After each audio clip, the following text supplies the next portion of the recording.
Push the weight in no flex. Flex. The live is 1 in the 6. With the runner, boy, you nigga, no question. You will run a motherfucker high stepping. Hey, you never had a big enough weapon. Motherfucker never learned your lesson.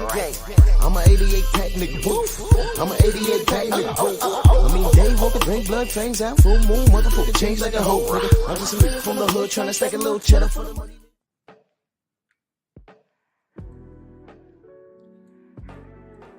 We ain't gonna waste no time. We're gonna get right into it.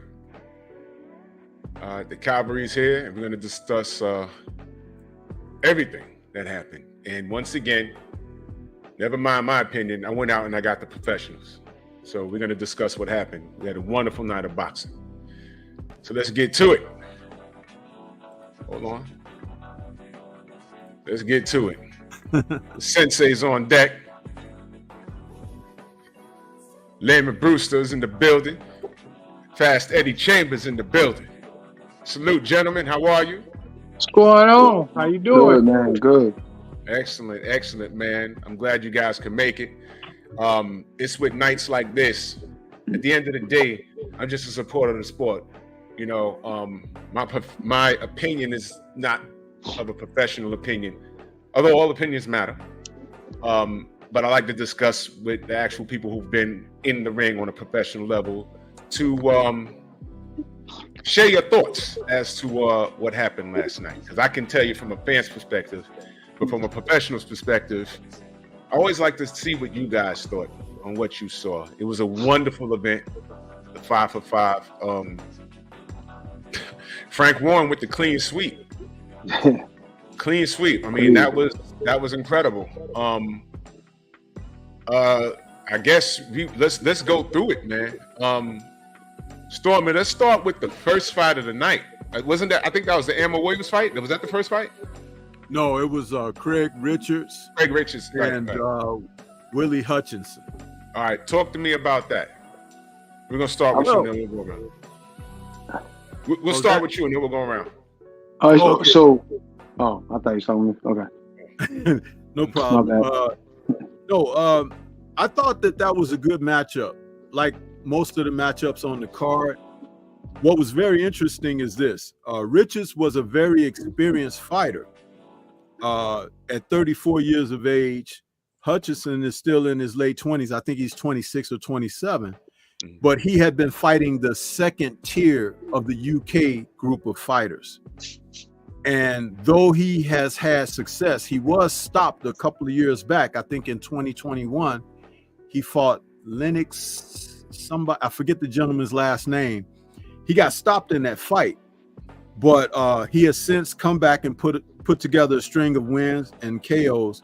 He's a heavy-handed guy, Hutchinson, but I wouldn't call him a straight knockout puncher because, you know, as the quality of your opposition goes up, you'll find that you just can't get certain guys out of there with the stuff you get, you know, some of the lower tier guys out. But what was interesting was he threw Richards off with his switching back and forth, turning southpaw and orthodox. And he was doing it in a manner that kind of, I think I heard one of the announcers say something about what was our brother, the drunken master. My God. Emmanuel Augustus. Augustus. He was kind of doing it kind of like that, walking away and then turning around in a different position, firing off shots. But what happened is Hutchinson had never been past 7 rounds. And he began, you could tell when it was getting close to 7, he was he was changing up a little bit. So like rounds 8 and 9, Richards kind of got back into the fight because the guy, I guess, was trying to conserve himself a little bit in case it goes the distance. But at the same time, what I could see is Richards wasn't really ready to sell out to win the fight. And that was kind of the difference, because once Hutchinson caught his second win, he picked it back up in the last couple of rounds, and he kind of come away with that decision going away. It was still a good fight. For Hutchinson, it was a good fight. It was a growing period, because now he realizes he's arrived at a different level. You know what I mean? Which was great about that whole promotional card, because these were 50-50 fights. All of them.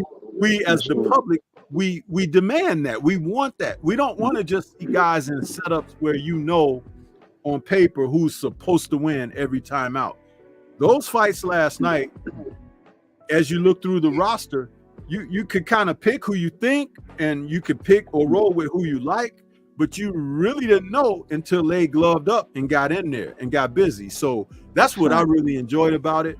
And I like the Richards Hutchinson fight because I was kind of studying up on both guys. I did a breakdown on the fight, and I thought that it was an entertaining boxing match from the standpoint of if you know what you're looking at when you're watching boxing. Hutchinson grew up a little bit, and Richards kind of pumped the brakes on what he was really willing to do or how far he was going to go for a victory. So it kind of told you a little bit about both men. Those are my thoughts on it. Eddie, we'll go to you. Your thoughts. Well, I got to say this, and this is not going to be a popular thing, but I was out, and I was on my way from coming back from somewhere, and I didn't get a chance to see the majority of the card, to be honest.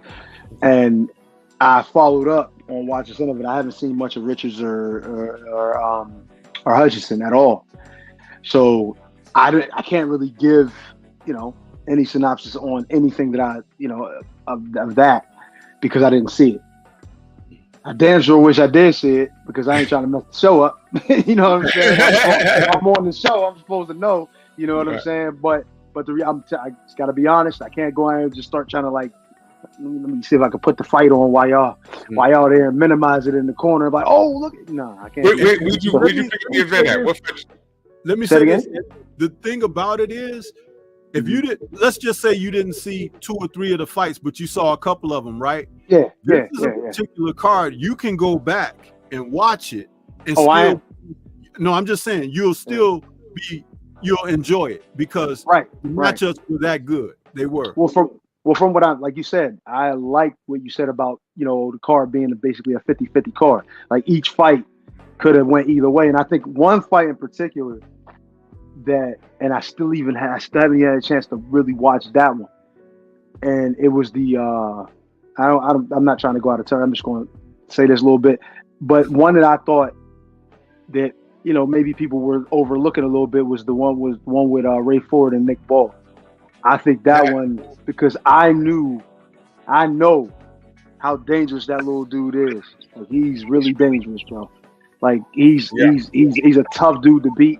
Because he's short and all, but he just knows how to use it to his advantage. But anyway, go ahead, man. I'm gonna let y'all go ahead. I'm gonna let Layman get on there. Yeah, well, I just want to say, to you stole my line because the fight that I did get to see was the Tyson Fury, the Bebo. His name is Bebo, right? That's the light heavyweight that beat.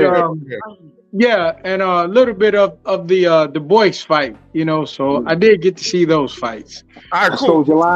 So we'll go in order. We'll go in order. William Guthrie just slid in the building, man. Salute to you, good brother. You on mute?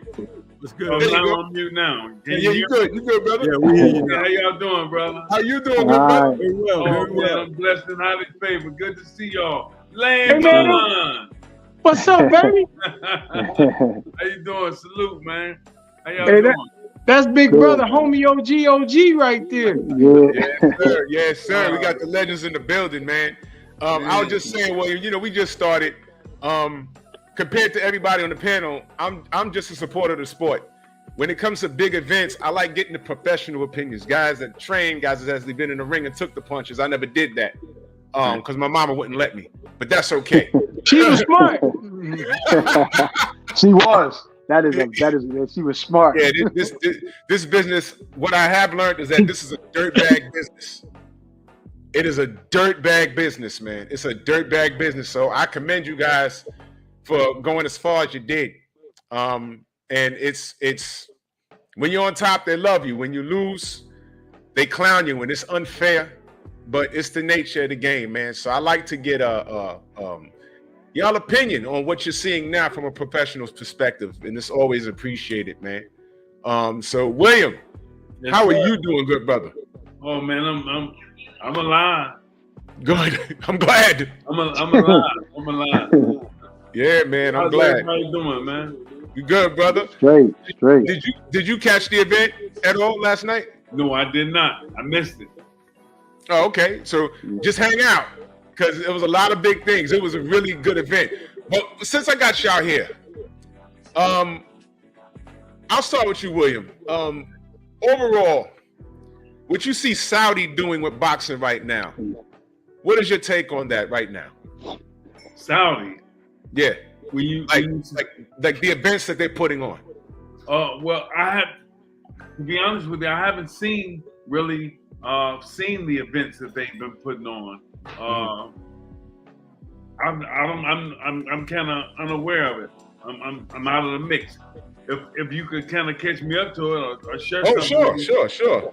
Well, basically, it's how could I explain it? What they're doing in Saudi, that prince over there, Turk al-Sheikh, he has endless pockets, and all he's doing, he's giving the audience matchups that make sense, and he's giving us what we want. Money's not the issue.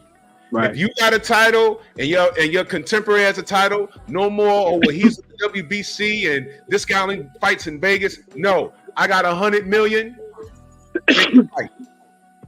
That's it. Yeah, he's dumping money into this thing. He's getting with toys right now. Okay, so they have endless pockets. Yeah, there's no red tape.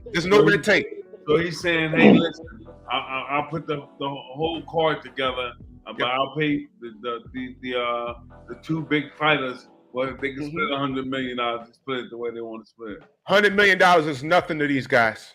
It's nothing. It's crazy to even think that. Yeah, it's Jesus. And imagine. How can I explain it? Stormy, help me out here.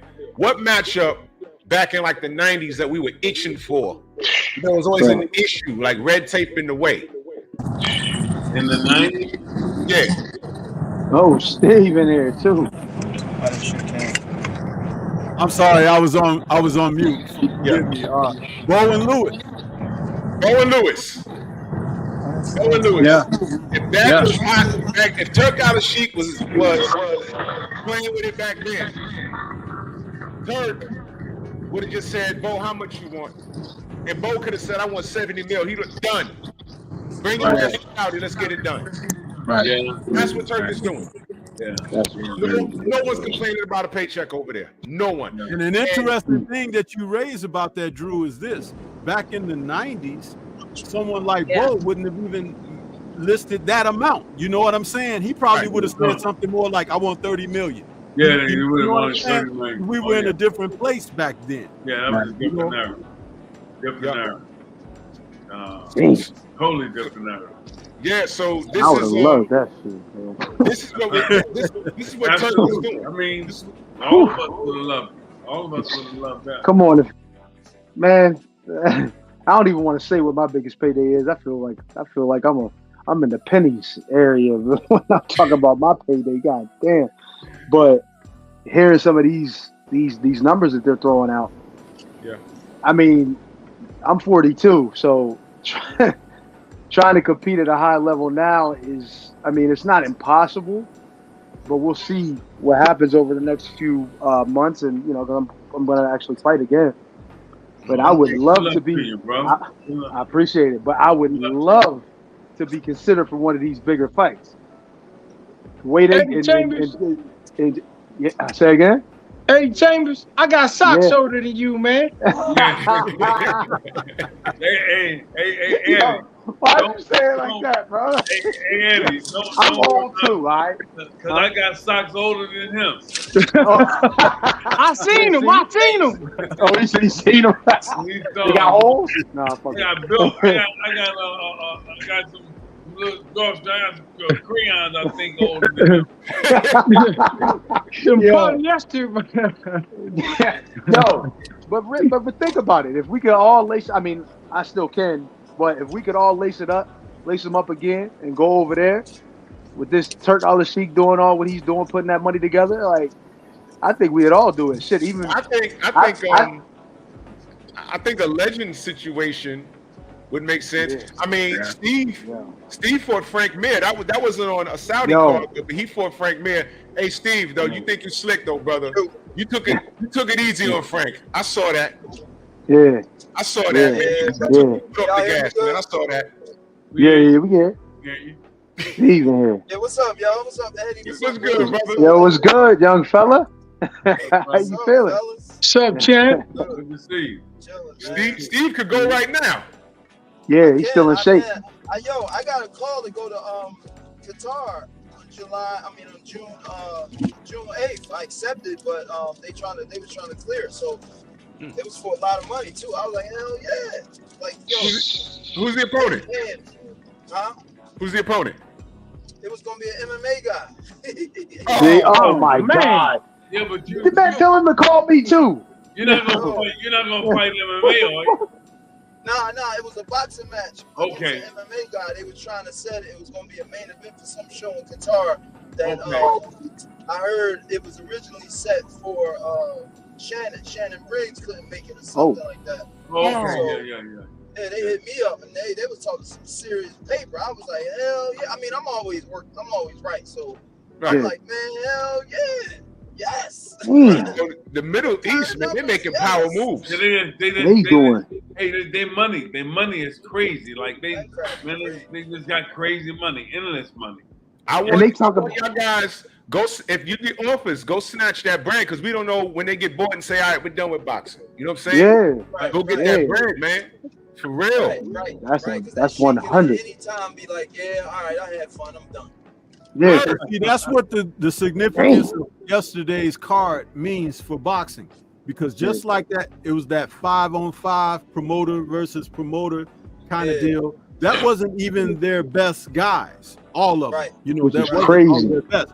But what it can open the crazy. avenue up for is we can get a series of veteran guys like some of you guys who are still interested in getting back in the ring, and they can put on something that features that can put you guys in 50-50 scenarios. That will That would be yo. Yeah, absolutely. Because I can hear especially with USS and Eddie saying, you know, what the way that you would love to have the opportunities to do that. Yeah. See, Hell that's yeah. the kickoff point right there, because you want it. You know what I'm saying? It's not like just like, oh, you know, whatever. But no, for some who still have something inside, because you never lose your flame as a fighter. Oh, you know well, look at this too. Think about this too. Yeah. Think about this too. Like Steve, 2-3-time world champ. I honestly, okay, my bad. I was trying to give you too much. My bad. I wish. hey, I take it though. No, but listen, look, I'm a no time. You know what I mean? Now, I haven't had the opportunity to do that. I fought big fights. I've been involved a lot in the sport, and I did a lot of, I don't say a lot of things, but I did some things going up, and I always fought guys when they lost the belt. You know what I mean? Or when or before they won it. You understand what I'm saying? So it's just kind of unfortunate for me, but to have the opportunity to at least have something from that. Like, I haven't made the same amount of money a lot of these guys have in their careers. And I'm not complaining. I mean, it's just my popularity wasn't where it needed to be. And that's just the way it is sometimes. And Shit, you made a video game at least, right? yes, I did. I did make a video. God damn, that's right. But no, but still, I was in two. I was in 2 fight nights, which, yes, that was the highlight. Yeah, it sure was. Yeah. But it's even with that, and trust me, a lot of people knew me more from that than my actual boxing career. But it's still like, I still would have loved to have had an opportunity to be able to at least raise the title once, even without the money. But now the fact that I haven't, now it's like, well, I got to have something to show for it, because I don't have none of them millions that I see some of these other guys do after their careers are over. Now, I'm not saying there's a lot of guys that are like that, because to be honest, the majority of the guys who competed at a high level like that don't necessarily always have that money. So I'm not saying it's all about that either, because it's also about legacy, but I definitely want to have something for my family and to pass down too, other than just, you can't eat belts and stuff like that, but I do, and I would love to have that. But if I can't, definitely want to have something to show for it, money wise too. You know what I mean? And I just honestly haven't had the opportunity, to be honest. I'd say fight a YouTuber, but they ain't fighting you. Those big YouTuber earners, they ain't fighting you because you're not 600 years old. Right. But I tell you what, I'll act like it. I'll walk in there with a cane, I'll walker, a wheelchair, whatever the hell. Fight for Eddie and Jake Paul. That'd be dope. That'd be a dope fight. All at me, Jake. Hey, we need to promote that. Hey, we need to promote that. I challenge Jake Paul. That'd be a great fight for Eddie Chambers. Oh, man. Oh, hell yeah. We tried to get him in the ring with Kendall Gill. We tried to get him in the ring with Kendall Gill. He wouldn't even pick up his phone. Really? What? Kendall Gill, he was an NBA player. Yeah. And I know. He loved ball. I didn't know he. Yeah, he could fight though. Yeah. He could play ball, but he could fight too. Yeah, and Jake ain't want no smoke. I saw all the texts. He didn't want no smoke with him. It was just Kendall Gill 6'5". Like, come on, man. Nah, he's 6'9". Wait, Kendall Gill 6'9"? Yeah, hold on. Wait. No, I'm sorry. He's like 6'6". No, he's 6. He's like 6'5". He's 6'5". You sure? Yeah, I was about to say, kid. Trust me, I'm a basketball fan, bro. I watch that shit. I play it every day. So I'm on that. He played for the Fighting the Lion now. I watched him all the time. So yeah. No. You're right. But you know what? You're right, because you know what he does? He posts a lot on Instagram, right? Yeah. And he posts a lot when he played against Jordan. You know what's interesting? I was just going to say something about him and Jordan. He's one of the few guys that played in the league and in college. He's got the same frame that Mike had. He sure did. They have the same frame, the way he was built. He just didn't have Mike's genetics, but they had a similar frame. Okay. Damn, I wish I could be. It's funny because they played an interview and they asked Alonzo Mourning a question, something about his career, and they said, "Well, what changed?" He said, "MJ," and he was telling a story about how he blocked Jordan's shot, and then Jordan just went off on the Hornets the rest of the game. But what was funny was that it was something that Kendall Gill did.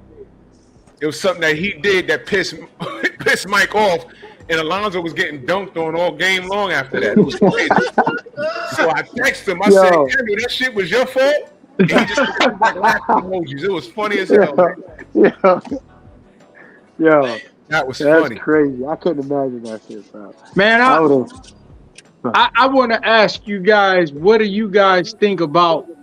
And I know it's definitely the entree, but man, I'm just so eager to know what you guys think about Deontay Wilder performance last night, man. Because to me, I just saw something that just told me like he ain't got it no more. Well, we're gonna get to that. We're gonna get to that. We're gonna get to that.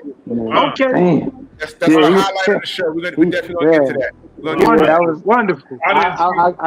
I can second that because I definitely wanted to get into that a little bit. Yeah. Look, you guys know. I'll just say this before we get back to it. It comes a point where, you got to say, look, before something else crazy happened, it's time. You know what I mean? Mm-hmm. It's time. So, that's our brother, and I love my brother, man. But, being in all honesty, he don't need to do it anymore. It's not about money at this point. And he damn sure this is his second fight in Saudi. So, if he was broke, which he wasn't, trust me, he made the ends of meeting like a motherfucker now. You know what I'm saying? Yeah. But for safety reasons, and I did a live stream last night. That's my brother. Did they make last night? Oh, well, I ain't get into it. They didn't promote that. They didn't say. Yeah, like how much he made. Shit. Both of them. He made bread. Well, I'll tell you something. That's one of the other good points about this. They don't discuss the fighters' purses. Right. And that's better. That's how happy. In Saudi, they don't. Yeah, that's better because you know what? They allow them to go home and help them out with American cash or however they want the money. That's true. That's a fact. And no fighter when they leave. Matter of fact, these guys are trying to get the Saudi to get on like an undercard. Yeah. These guys life-changing money. I mean, if I went there and fought against Joe Schmo and lost, I'm coming back with teeth missing, talking about freaky deaky. I made $250,000. You know what I mean? I mean, but they got money like that. I mean, that's endless pockets. I mean, that's real. That's crazy. That's true. Yeah. So just everybody's trying to run over there. Right. Just think, man. I fought for 4 belts, bro. Four belts with Vladimir. I walked. I ain't want to say what I walked away with, but I was gross 1.5, maybe 2. I can't remember exactly. I think it was 1.5. No, I don't remember. And that was for 4 fucking belts, bro. 4 belts. Could you imagine fighting somebody like that, Hall of Fame level dude, and walking away with that? I mean, not walking away with that, but getting that even gross. Right now, that fight would have been worth at least 20 mil, even for me as a fighter. Talk about in Saudi. Look at the markup is crazy just to think that we could. I came around. I guess I came around the wrong time. I came around the wrong time, bro. Don King said it best. Era. It's all about the era. And then you fighting in America, in the words of Don King, you got the wrong complexion for the protection. You feel me? That's a fact. That's a fact.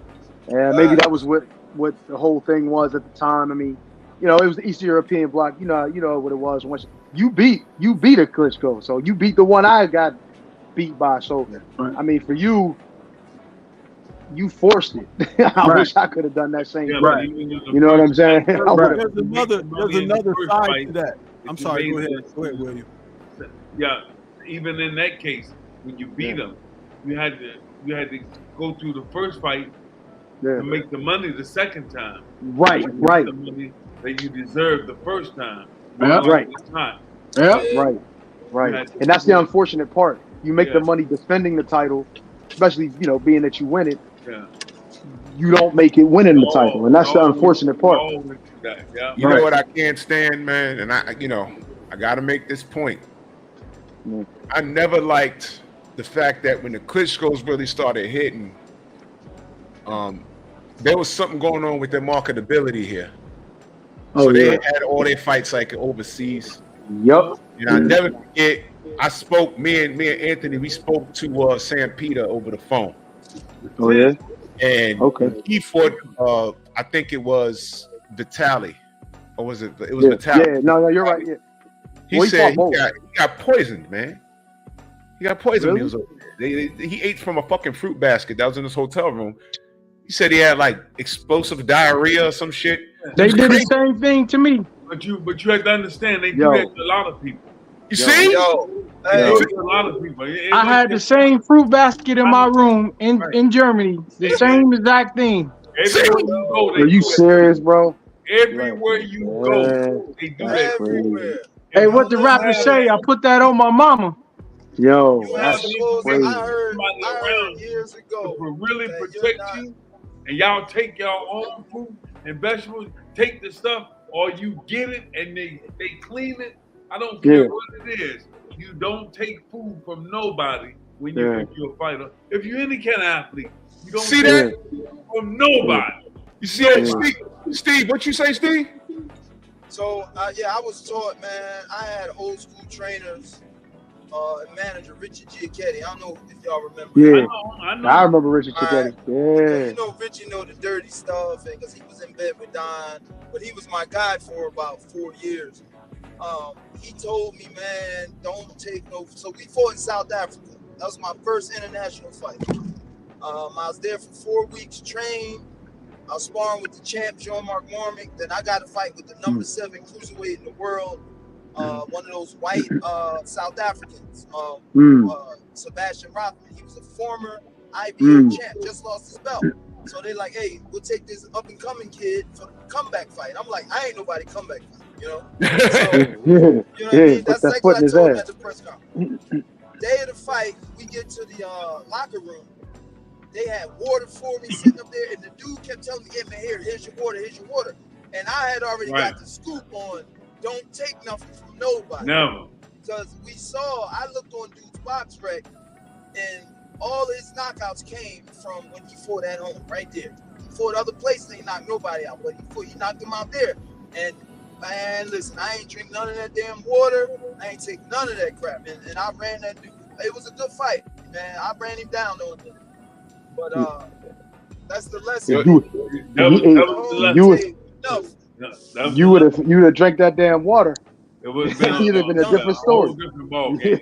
It's happened to me, man. People that's crazy. And you be surprised, man, how people do stuff, man. A lot of guys y'all can see the screen, right? Yeah. Let me show y'all something.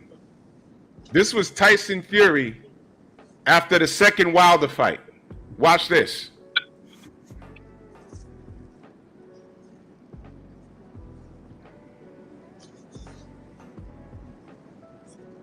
Right.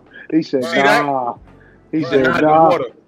They gave him water. No, sir. He denied the water.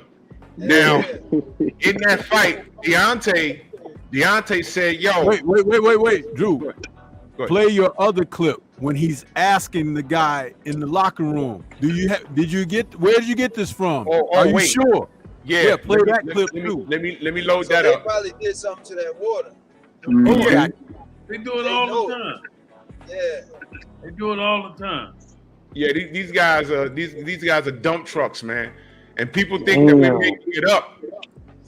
Oh yeah, everybody always. Your guys have to be carrying your water, your people, and with you, walking with you, your people. Damn. Yep. They will figure out some kind of way to separate you from your people. Oh, we gotta go do this and go. Man, you can't allow them to separate you from your people. Let me ask. I want to ask because I fought Alexander Povetkin back in 2008 in Berlin, Germany, right?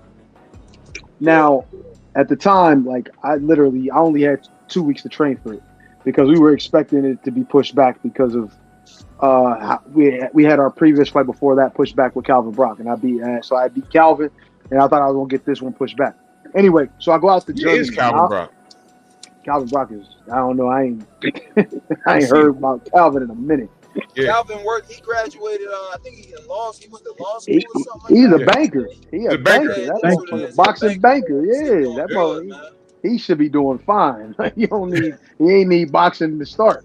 But anyway, when I fought him, we, you had a breakfast and stuff like that, right? And when you come down in the hotel, and at the time, my diet wasn't what it is now, so I was a little more loose, a little more comfortable with my diet. And I would eat some of the breakfast there. And now I'm thinking back, and I'm not now granted, I'm not gonna try to use that excuse, right? That, I was eating the food and maybe something, made me feel a little uneasy or whatever. I'm not gonna say that. But I was eating the food in the hotel.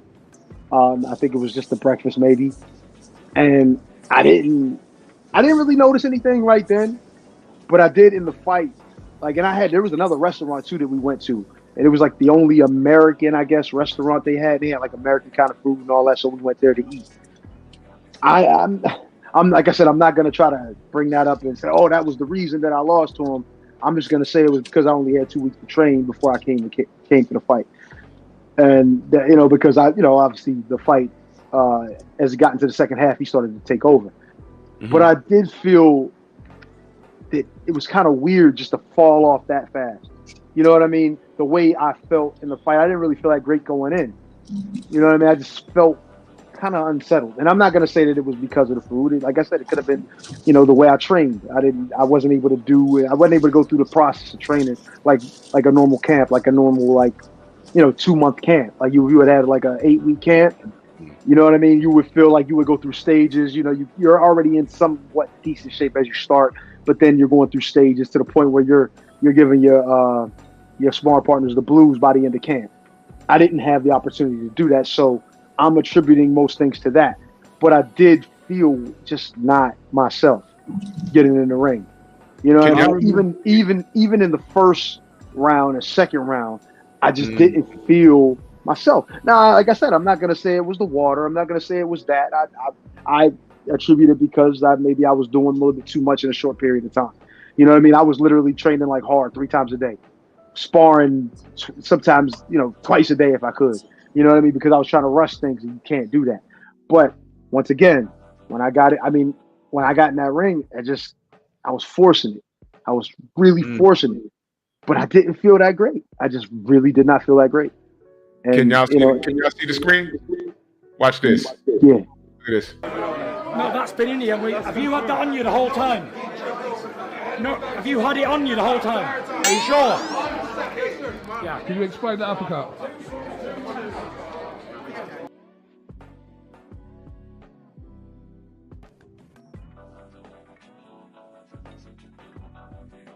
Wait, have you had that on you the whole time? Wait, have you had that on you the whole time? Are you sure? Are you sure? Are you sure?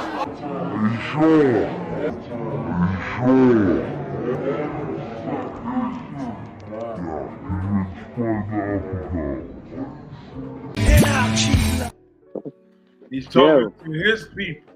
He's making absolutely certain that they are absolutely certain that they are the ones that had that water. That's right. The water, they continued to hold on to it the entire time. You can't sit nothing down. It's dangerous. That's crazy, man. That's crazy. That it's dangerous. It gets that serious with it, man. Hey man, listen. Now, they send people to your room. They send people. You call an order something, they'll send somebody else up to your room to provide. Back in the day, it used to be they try to send a girl up there or something. Now they sending other stuff up there. Like send me the girl. Let me not say that too loud. But I'm in the house with my wife. But anyway, like I said, but back in the day they would send a girl. Now they sending all kind of other stuff. They try to get you poison. That's wild, bro. Anything. This is wild. This is a dirtbag game.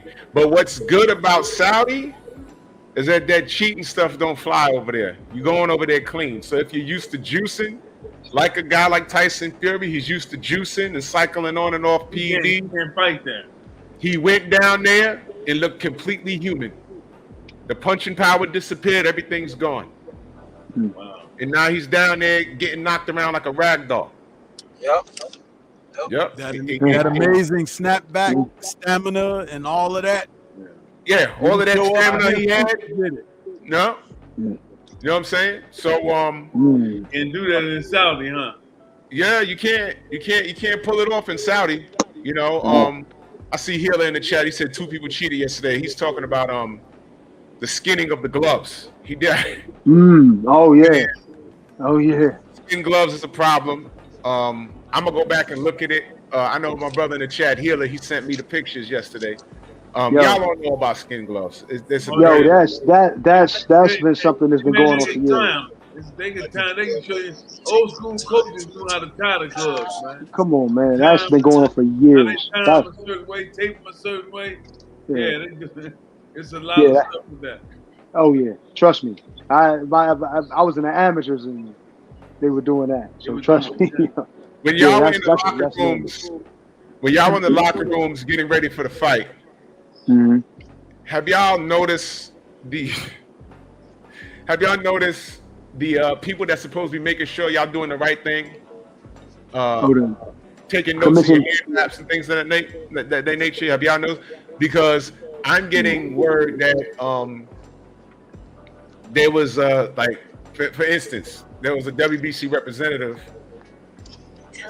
supposed to be watching the taping of the hand wraps and the gloves and stuff, and he over there in the corner on his phone playing Candy Crush. Yeah, well, sometimes that happens. Well, you have to understand that those people are human. They're human, right? They have a job to do, but they are also human, and sometimes they just don't do their job. They overlook certain things for certain people because you need to put your own guy in there. A personal opinion about that guy. They may like that particular fighter, and they may want that particular fighter to do well. I mean, and they may overlook certain things. They are human. It happens all the time. No question about it. Hey, Steve, Nazim, remember the great Nazim? That's right. What was he do? He's like, nah, We They gonna go wrap in our there. hands after he wrap his. Hey, We Rich, going After he into wrap it, his. bro. he was a Yo, So we phenomenal go guy. watch him. Now we Yeah, had a tight fuck knit, that. like our team was like a family, man. So we Yeah, had Big John, Bigfoot, yeah. you know what I'm Fuck with saying? So being, those yeah. guys, and keep it real, Nazem.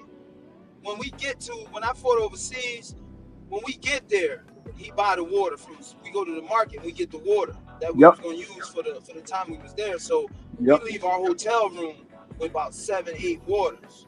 Mm-hmm. Nazem ain't trust nobody. He didn't Like do me that. running. Yeah. Right.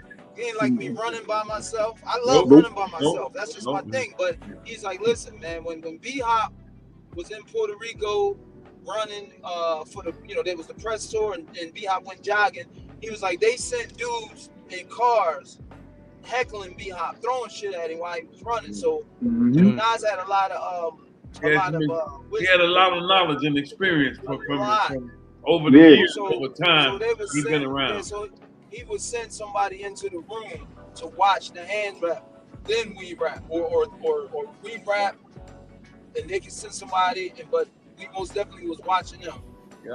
You see what he did with you see what he did with Yeah. you see what he did with Margarito. See how he Oh got that man, shit that's with the Shane. famous one. Yeah. Yeah, in Trinidad, yeah. Yeah, you see what I'm saying? You mentioned that shit about Trinidad. Them Puerto Ricans ready to kill you, bro. Yeah. But listen, there was He no. don't cheat. He don't cheat. They cheat. They cheat in a major Yo. way. But if Yo. you look around, man, most of the foreign countries, most of them, that's what we learned cheating from. Most of them they cheated. They Yeah. cheated all the time. Listen, Yeah. there was no social media back in the 90s, but I Nope. used to hear things about Nope. Felix with his hands wraps. And as a matter of fact, speaking of cheating, I keep meaning to call Freddie Pendleton because his fight against Felix Trinidad ended for reasons that when I saw the fight live, and you couldn't tell me that brother didn't throw the fight. 30 years later, I get him on the show. I said, Freddie, did you throw that fight? He said, hell no, I got poisoned. And I went back. Do y'all remember the fight? Yeah. People No, don't be I gotta see that shit. I didn't even fucking see it. People don't be understanding what you looking at, what you watching. You think you watching a certain thing, and you seeing something altogether different, man. Altogether different. That's crazy. He got poisoned? Oh, I'm gonna show you how it ended. I'm gonna show you how it ended. Since you mentioned that Frank Mir fight, you said I took it light on him. Like I tell people, I was told to go light on the bro. I was asked, like, yo, man, could you go light on him? We gonna change the rounds, Because my initial plan was to get in there and beat the snot out of him. Of course, that's always the I wanted to plan. go viral. You know what I Right, mean? that's always the plan. I wanted to go viral, baby. So, But the people asked you that because they knew you was. Yeah, they knew what it was. They knew what it was. They knew. So the thing was, they was telling me, like, listen, Cunningham, the main guy was like, listen, Cunningham, we know you beat the shit out of Frank Mir any given day. He knows it. And he knows it. They were like, Frank is a little worried that, you accepted the fight and he's got to fight you instead of Tarver. But I told him, I said, listen, bro, y'all should have worried about Tarver because he thought he was going to beat Tarver. And I'm like, nah, he's sure. Try to come in here and highlight. Yeah. You know what I'm saying? But they basically asked me, like, listen, just go light, because Frank was thinking about pulling out a fight, and that was 6 figures for that. So I was like, hey, whatever y'all need, baby. I hear that. Yeah. Can y'all see the screen? Yep, we got it. This is Freddie versus Felix. This is 1996. Now, Freddie was styling on him the whole fight. Watch the screen.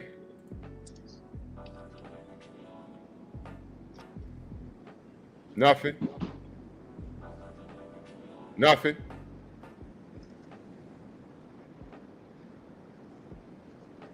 Nothing.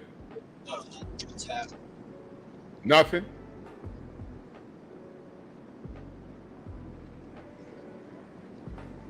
Nice. Tied him up. Nothing.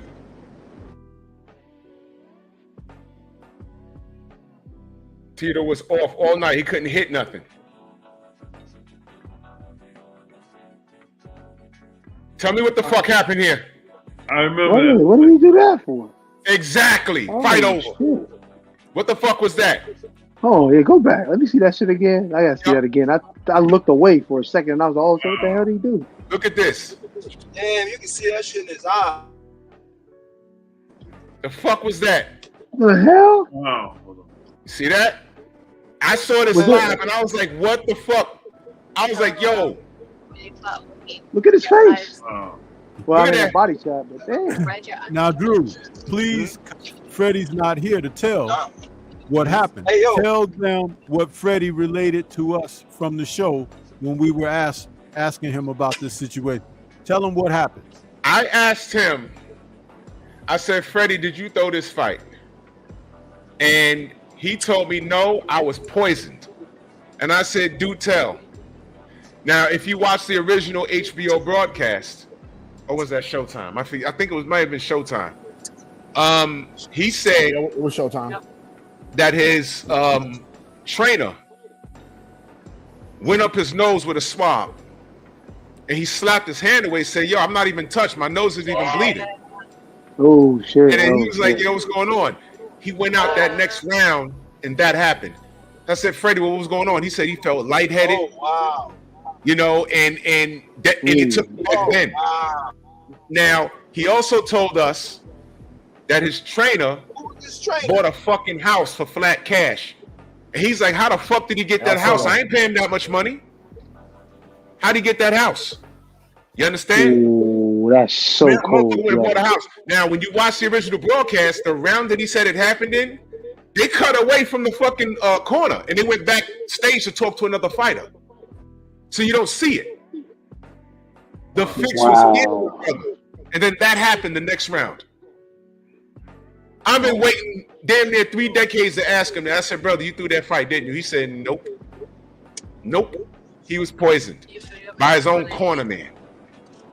That's See, wild, too. see, That is wild. People are human, right? And Yep. a lot of Yeah, so times, though. amen, people are human. And a lot of times, listen, I was raised up in the streets, but the streets kind of raised me different. So I know you think people your best friend. I mean, they've been your mothers was friends. Your grandmother was friends. Everybody in the family. Man, listen, if they have a chance to get some money, a pile of cash, they're gonna sell you out. It's happened. Jesus Christ, bro. Drew, didn't you just hear me say that to you earlier today in a personal did. conversation we had? Sure did. I said almost verbatim what William just great said. grandmothers was best friends, your grandfathers, everybody, y'all Yeah. did everything, Yeah. slept in the same bed. They gonna sell you out, brother. That's crazy. That's messed up, man. I can't. When he It said is. his It own really again, is, bro. and he said that dude turned around and bought a house after that. He said, well, what money? I ain't paying him enough money to buy no goddamn house. And guess Yeah. what? More likely, he was really hurting for money at the time. Yeah. Yep. Jesus. This is a dirt bag game, man. This is a dirt bag I mean, game. You know, well, the question that, we complain about our game. It's in every game.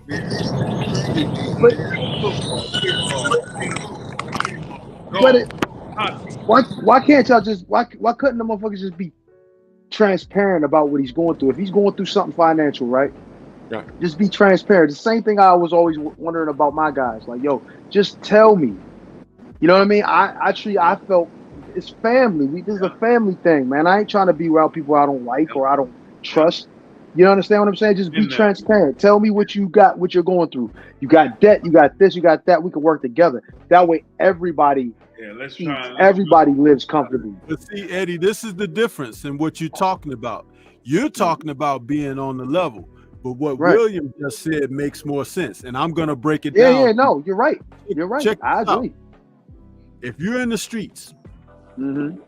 and you get approached or accosted by a couple of guys, right? Mm-hmm. Yeah. Smart thing is to take the guy that you think is the leader, the boss, Oh, yeah. and you beat the crap out of him. Quick. Right. The rest of the guys will vacate. Yeah. Now, with the colonizer, that's not how they work. They take your weakest and give them something that they may be lacking. Yeah. That's true. And that way, they get them to infiltrate and destroy you from within. Absolutely. That's a fact. You understand? That's a fact. This That's is a the fact. way of the colonizer. Yeah. It's Right. not the way of the warrior. Right. It's the way of the colonizer. Right. That's true. And when you That's a fact. understand Sun Tzu's art of war, then you can deal with these matters appropriately and accordingly. Yeah. I Now, agree. Will, I agree you 100%. just heard what I said. Yeah. What do you got to say about that, William? Well, in those cases, that's why you always try to make certain that you pay attention to allow to keep your mouth shut and keep your eyes open and your ears open. And pay attention to all your surroundings and everybody around you. And when you have weak people around you, a lot of times we tend to want to try to hold on to them and build them up. Although they're weak, we feel like we can help them, we can build them. But if they're weak, go ahead and clip that, cut the tie. Because if they're weak, they're going to really infect everything around you. Eventually, they're gonna rot off, and it's gonna make something happen, hurt you in the long run. So it's better to get rid of them. Are you aware that in some cultures they take the weak ones and eliminate them? They delete them. Yeah, and that's just what they do. And I'll tell you, we can take it. Drew is a nerd like me. He likes the comics like I do. In the comics, Loki was cast out from his people because he was born with a weakness. He was cast out, but Odin saved him. Right, Drew? That's right. Brought him down. There you go. Trying to bring him in. He saved him. Yo, it's that's crazy. It's just crazy. What about this? What about this? If the guy, say the weak guy like you're talking about, but what if he seems, or you think, or you feel that he's a strong piece of your puzzle, but he's really weak. But like he's kind of like in a cloak of strength. I A lot guess of you times say it's that. better for see when you have that situation, you have to have the intuition inside. You have to really know that this piece, this person, this piece in your chess match, in your game, you need this piece for a certain time. You have to be using that person to do certain things, but you have to know ahead of time that there's going to come a day where you're going to have to get rid of that person. Yeah. And to be honest, if you're in a position of authoritative nature, you give task to who you're talking about for testing. Only you know that it's a test. Right. But you have to make sure that the test will be something of a revealing nature to you. To me, yeah. No one else has to be included in it. You don't have to discuss it with anybody. You can involve other people unknowingly to them. Right. But makes sense. Remember, Makes a lot of sense. cream rises to the top. Always. Right? Always, yeah. I always say and that. Doodoo does what? Sinks to the bottom of the toilet. Huh? That's right, yeah. To be That's flushed right. away. Right? Always. Right. There you go. And you know what? Seen that All of these things the things that we just discussed and the things you guys said all actually happened. And but with the exception of the test thing for me, because at the time I was so young, I didn't really know what I needed to do. I was just following, you know what I mean, certain things and doing what I thought I was supposed to do at the time, not understanding my power in a situation. And I think a lot of guys, young fighters, young athletes in general, don't understand their power within the team that they have. and the ones that do, obviously, don't end up in the situations that, you know, some of us have. But, you know, you have to understand your power. And once you understand your power within your team, then you could proceed and be successful. But I honestly, I'm going to be honest, I had no clue.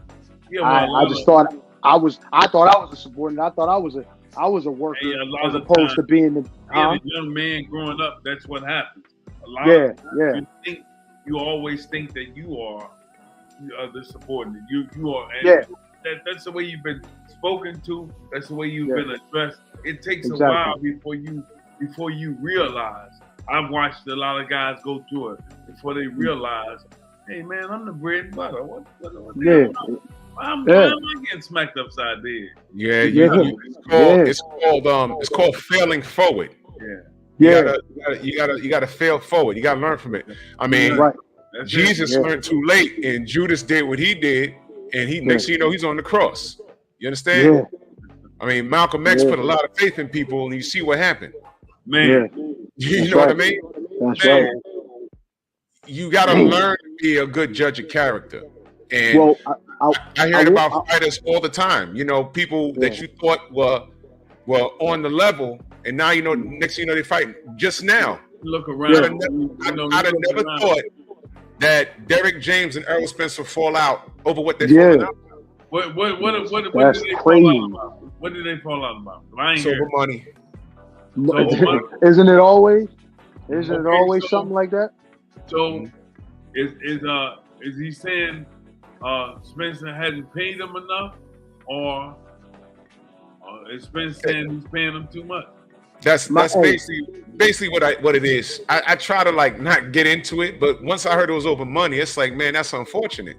Yeah, that's very unfortunate. What about this, man? I listened to a great man told me this. One of these guys, one of my guys who's been close to me for years, said this to me. He's like, yo, find out what people are expecting around you first before you really deal with them in a business format. If you don't know what they're expecting, then what you give them may not be enough. You got to ask them what they're expecting. Be completely honest about what it is that you have, and just find out, hey, what are you expecting from me? You know what I'm saying? Don't let their expectations overshadow people when you bring people into your space and onto your team. You already have an idea about what it is that their worth is. And you offer them what you're able to offer them. Sometimes somebody will say, no, I think I deserve this. And you say, well, explain to me why you deserve this, you know. So we can negotiate this, because I want you to stay with me and be a part of me, but I know that that's not what I think it's worth. Right. Well, it's like, think about trainer-fighter relationships and what the trainer deserves, and certain trainers are more than just trainers to a lot of these guys. Some of these guys they come up with. With guys when they were kids, man. Some guys, I come from a different era where a trainer was with you for a long time. That trainer, you know, he went to the hospital with you when you hurt yourself. You got hurt. This is actually a good segue in. I mean, I wanted to discuss the entire 5 for 5, but I guess we can get to the main event. But this is a good segue into what we were going to talk about anyway. But let me read these super chats. Apex Prowler, he says, salute to the lieutenant in the chat. I've been some straightening out all weekend. Too much disrespect on black boxers. I know, bro. I know. There's been a lot. Boxer fan times 4. He says, what about Chavez Jr. with them smelling salts? Yeah, man. Yeah, man. JB boxing and better. He says, keep on punching, fellas, man. We on the job. Yes, sir. Yes, sir. Salute to you. So let's talk about it. Let's just go into the main event. It was an overall great event. Shout out to all the fighters. I'm glad they got home safe. Let's go to the main event, man. I'm gonna go to Stormy first. And we'll just go around the panel. Your thoughts on the main event last night? definitely a fight going in where we knew that these two big men with their punching prowess were probably not going to see the final bell. Between them, one was gonna go out.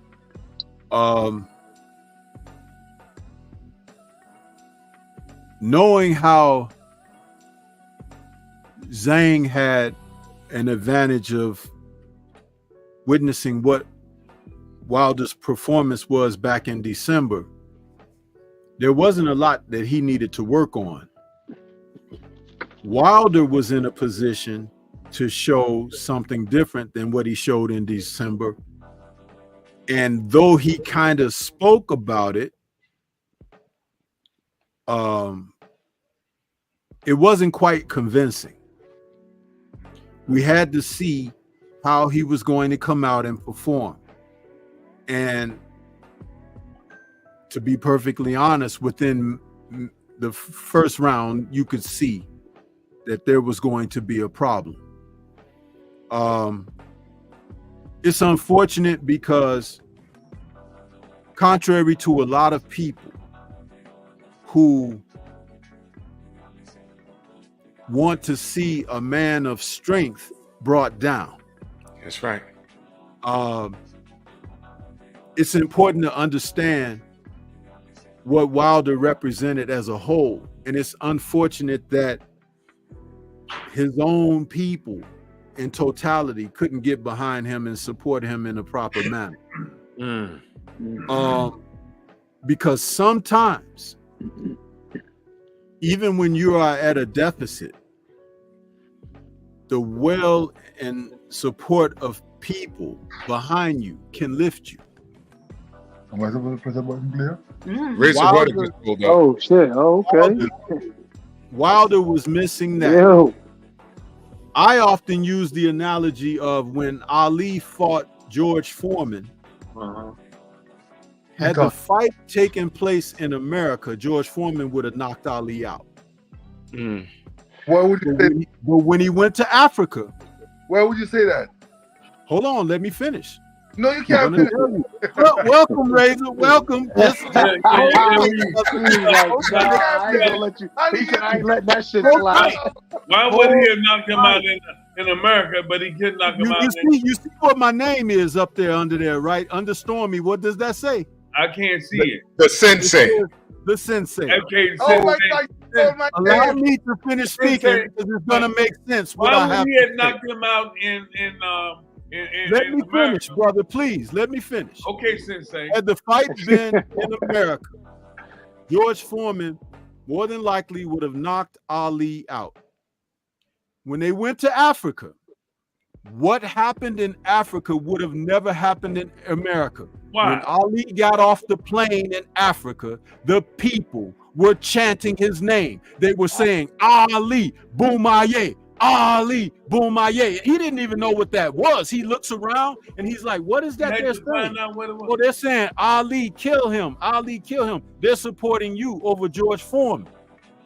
It gave him a boost. Because don't forget, he was still under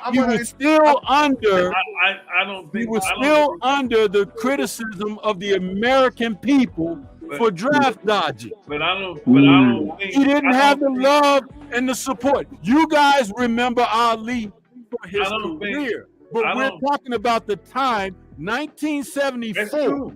Yeah, but where he was living in. People still wanted to see him. DEAD. Do you understand what I'm saying? This is serious business. So, over in a nation of people of color, and George Foreman showed up in Africa with a German Shepherd on a leash, and those same people over there had to deal with the colonizers who were putting dogs on them over there. That's right. So automatically the tone was set. Yeah. And it gave Ali every bit of encouragement to rise above everything else that people had known. And in between rounds, when he was feeling fatigue, he was feeling the he was feeling the strength and the pressure from Big George Foreman, who, by the way, was 24 years old, and Ali was 32. The crowd chanting, Ali, Bomaye. He stood up off of his stool, and he turned to the crowd, and he's whipping it up like this. They gave him extra, okay? That's true. That's what helped him over the hump. A lot of you look at him, oh, he was an amazing boxer, and he was this and that. He was. Sometimes the sentiment of people. That's true. And do That's true. I'm going to argue that. We're not arguing that. That's what I have to say about that. Okay, so that happened. That happened. And he rose to the occasion because that really inspired him. That pushed him. That was his boost. He rose to the occasion. Can I interject for a second? Here's why I agree with Stormy. What happened in Africa, I think if the fight had took place in America already did Ali dirty. They would have made shit. Now we just got done talking about how much of a dirtbag game the sport of boxing is. There's no doubt in my mind that they would have tried to do that to Ali. Not so much that they like George better than Ali, but Ali represented a movement, and George Foreman at that time represented a machine that they were going to use him as a vessel against Ali. And George couldn't do that. I fuck with that. That's 100%. Do that in Africa. Just like, and I only know this because my dad lived it. There was a lot of black Ali haters, and it got on his nerves. And they used Joe Frazier as a vessel at that point. And when Joe Frazier beat Ali at MSG, it was gloomy. And it's not that we as black people hated Joe Frazier. It's just that white supremacy used Joe Frazier to stand on Ali. So then when Ali went to Africa, all of that was reversed. When he got off the plane, he had the power of the continent behind him. Not just the country, the continent. Right. And George was looked at as the enemy. Not to say that he was just boxing. But he's shown up there, the German Shepherd and everything else. I was like, what the fuck is this black man doing? Fuck that. Ali Boumbaye. And it got to George, and he fought a little bit out of character, and the mental played a role on him. You understand what I'm saying? So that's what the aspect he got beat, man. Now I'm gonna throw it to Ray. Go ahead, Razor. You're on mute, brother. Come on for mute, good brother. Razor, run it, ladies and gentlemen. Hey guys. Wagwan. Good, man. Yeah, was just talking about. Yeah, listen. In any arena, anywhere in the world, Ali would have beaten George Foreman, and I'm gonna tell you the reason why. Okay, there's boxing and there's fighting. You can look at what Deontay Wilder did the last fight. That was fighting. Deontay Wilder need to learn how to box. Okay, he's too tall to be fighting. This guy is. He shouldn't be going that much round with Deontay Wilder. Deontay Wilder should hit him and run. Wow. And that's why Ali beat up George Foreman, and George Foreman would not fight me because I remind him of Ali. Because we know how to fight the guys who want to stay one place and knock you out. You can't do, you have to hit him you have to hit him and run. This is the box. Did I clarify that? Did I clarify that, guys? Yes, you did. This is boxing. This is boxing. It's funny as hell. Really low in the building. Salute. Even Mr. Roda. All right. Oh yeah. Oh, Focus Ball. So Razor, somebody want to say hello to you. My brother Focus Ball. Salute, good brother. Evening, Mr. How are Roda. you? How are you? I'm feeling blessed. My ear say you're maroon. Of course. See that? Respect, man. Me a cut your picnic from a compound. Yeah, man. I met one of your nephews over in Florida. I can't remember his name, but he showed me a picture and he's like, "Yeah, we're Maroons." I was telling him about the Maroons. He's like, "Yeah, we're Maroons." Probably Johan, or JB. Me no remember his name, man. But right. down in Florida. All right. Focus Ball is also a fighter. He's also a fighter. Focus Ball is also a fighter. Oh, okay. So He's a Maroon Warrior. I'm gonna do you weight. What weight class you fight at? Last fight was at 165, but that was kickboxing. Oh, okay. I fought MMA and kickboxing. I'm trying to get into boxing. I actually went out to Jamaica recently because they got the Ray and Nephew program out there. They got a whole a boxing thing. I got in touch with somebody. What's that? Say it again? And I said I got in touch with somebody out there, so I'm looking to set up some fights out there. Good luck. Okay. Good luck, and That's a good bring your idea. own water. You already know. Bring your own water. Shit. Yeah, Why would you say that? I don't trust nothing. I don't trust. What you say, boss man? Hey, I don't trust nothing, man. It's deeper than that, man. It's deeper than just the water. It's the food. It's everything. I mean, you have to be mindful of everything. You can't accept lotion from nobody. Man, But they'll probably hold on. Is that all? Damn. It's right here in America. You have to Right watch here it. it happens right here in America. That's right. Oh, yeah. Hey, Right. Yeah. ain't gonna argue You that. gotta watch the Can't argue that either. Man, these mofos, they taught you, those Europeans taught you how to set it off, you know what I mean? Listen, you take this Man.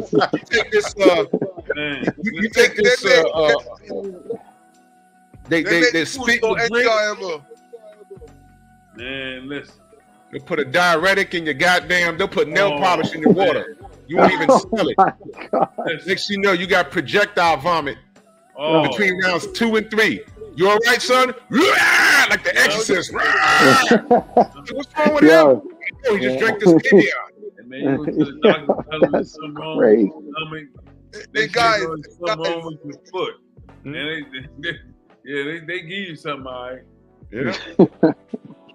So what I want to do is, y'all know, Deontay's my brother.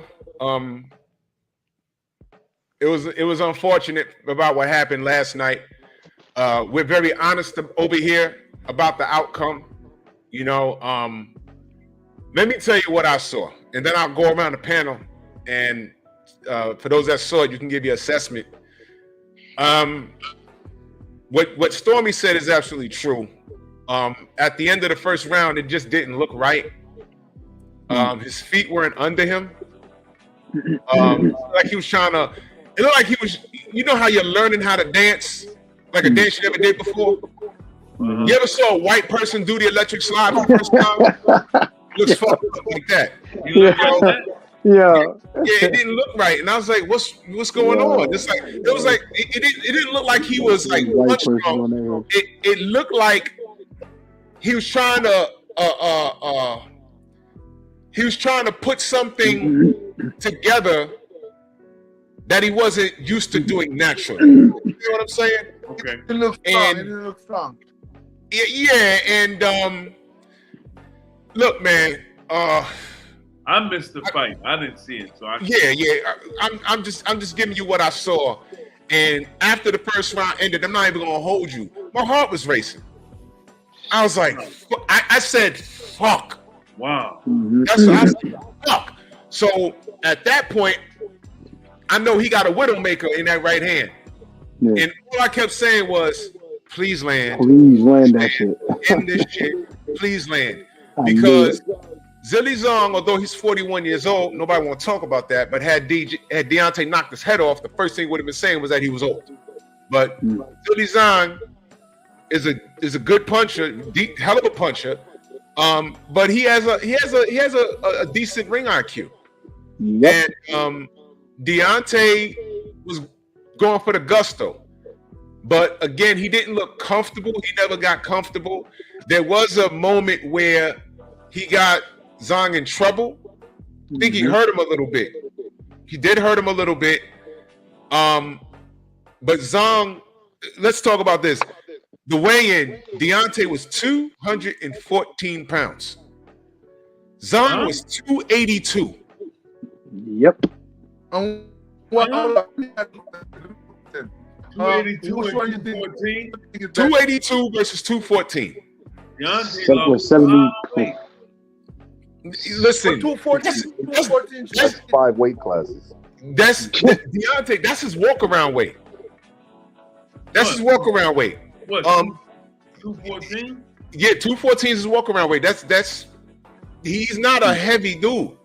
He's not a heavy dude. Really? But yeah, but for some reason he got that country strength. If he taps you with that right hand, he's putting you to sleep, man. And Zhang, I saw Deontay like go to the corner a few times. He was in the corner, and I was like, bro, he got to spin off of that. He got to spin off of that. He got to work off the jab because his reach was stronger. I mean, his reach is greater than Zhang. But how it ended, and it's heartbreaking. It is. I'm not even gonna hold you. I'm not even gonna hold you because that's my man. How did the fight end? What happened was Deontay tried to hit him with the right hand. All Zhang did was step back and hit him with a check left hook, and D ran right into it. And it hit him on the brick of the nose. Now we all know about that punch. It dazed him to the point where when he hit him, he turned all the way around. He turned all the way around, and it looked like he was trying to around because he missed his punch. He missed his punch. He missed his punch. Deontay has a thing where he throws his punches so hard, his balance. This isn't the first time he spin around. So his balance, his equilibrium, when he throws a punch so hard, he tends to, if the punch misses, doesn't connect, his whole body goes. It was bad. And y'all know, when I was training, my coaches used to say, bow and arrow is bad. This is where it's supposed to be. Bow and arrow bad. Because that's what the fuck happened last night. Okay, when he went like this, and he got hit. He did the jab. He threw the right hand. Right. He threw the right hand. It was right here. Zhang took a step back and just threw the hook. He ran into it, and then he turned around. It looked like he was just where the ref was positioned. People were asking me, why is he talking to the ref? He wasn't. He knew Zhang was coming, and he tried to get his hand up.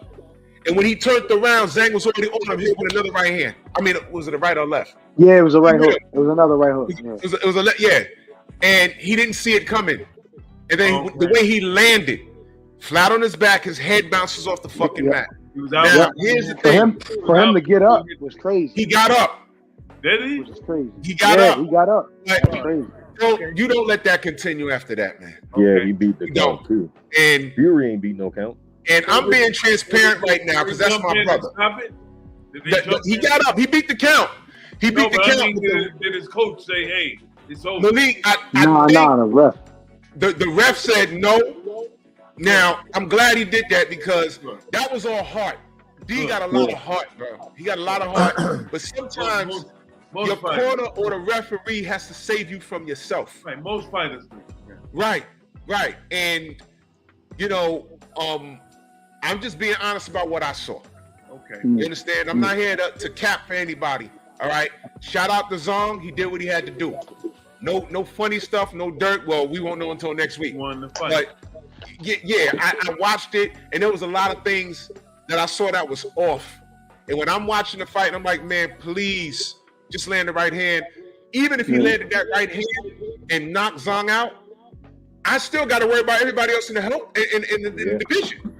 Because it didn't seem like him from when I was used to watching him 3 years ago. You know what I'm saying? It didn't seem like it. Well, nobody thinks that Deontay is the same guy he was 3 years ago.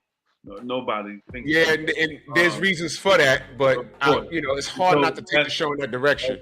Yeah, that's just the way it is. He's not the fight he was 2 years ago. But you win and you lose. That's the way of this game. You win and you lose, and no matter how great a fighter you are or how great a fighter you were, you win and you lose. Yeah. And it ain't no fun getting knocked down, when you lose a fight, getting a busted nose or busted lip. It happens. It happens. He's still a champ. I mean, and correct. I'm gonna take it up for what it is, man. He's still a champ. He's still a champ. Yeah. My brother. I think my brother needs to chill now. Okay. Let me say this before I pass it up. Deontay Wilder underpromised and overachieved. He only got into boxing because his daughter was sick.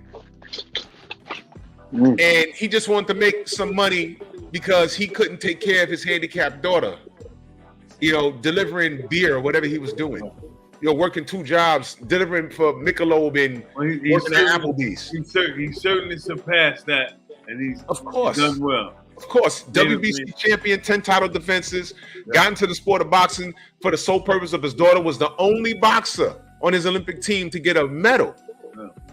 All right? And the fact that the media drags the man, or they drag the man the way they did, this is disgusting. It's disgusting what they do. And it's a form of what we call buck breaking. Yeah, but I could do a whole show on that by itself. It's what they do, man. This is how we treat it. So I stand in the pocket for my brother, But honest assessment, he's done enough. He has nothing else to prove, man. And that was an honorable loss, if that makes sense. And look, we can't act like we've seen this before. I went back on after the event. I did a stream. I said, y'all too young or don't know your history. Joe Louis and Rocky Marciano. That's the same feeling that my parents had watching that shit. He had no business in the ring with that man at that age. Yep. Sugar Ray Leonard versus Hector Camacho. Sugar Ray had no business in the ring with Hector Camacho. Shit, Terry Norris too. That Irish kid, Terry Norris.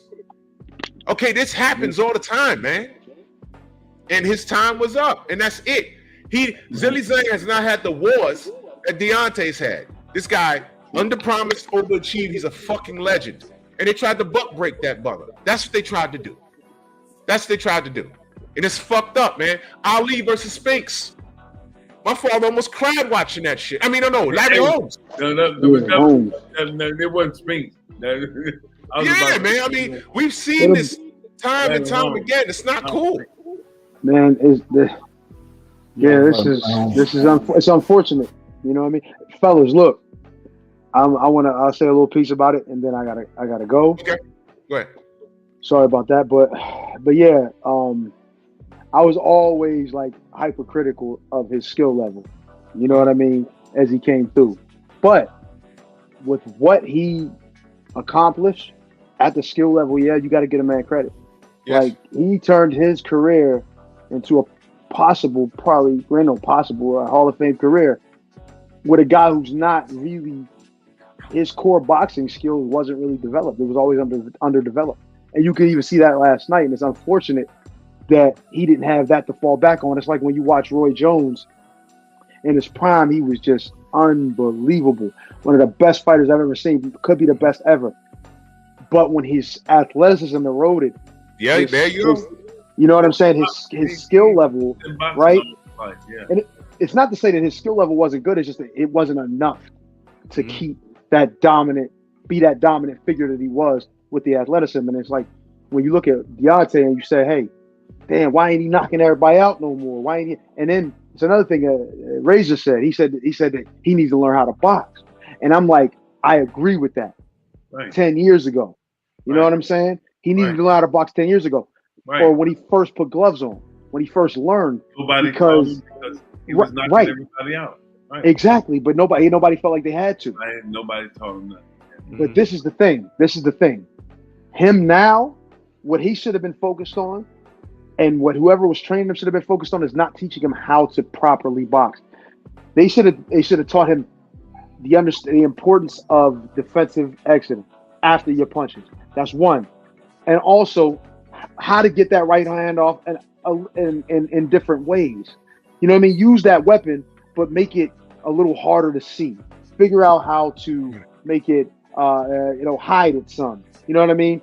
Other than just everybody knows his right hand is nasty, but throw it in different ways.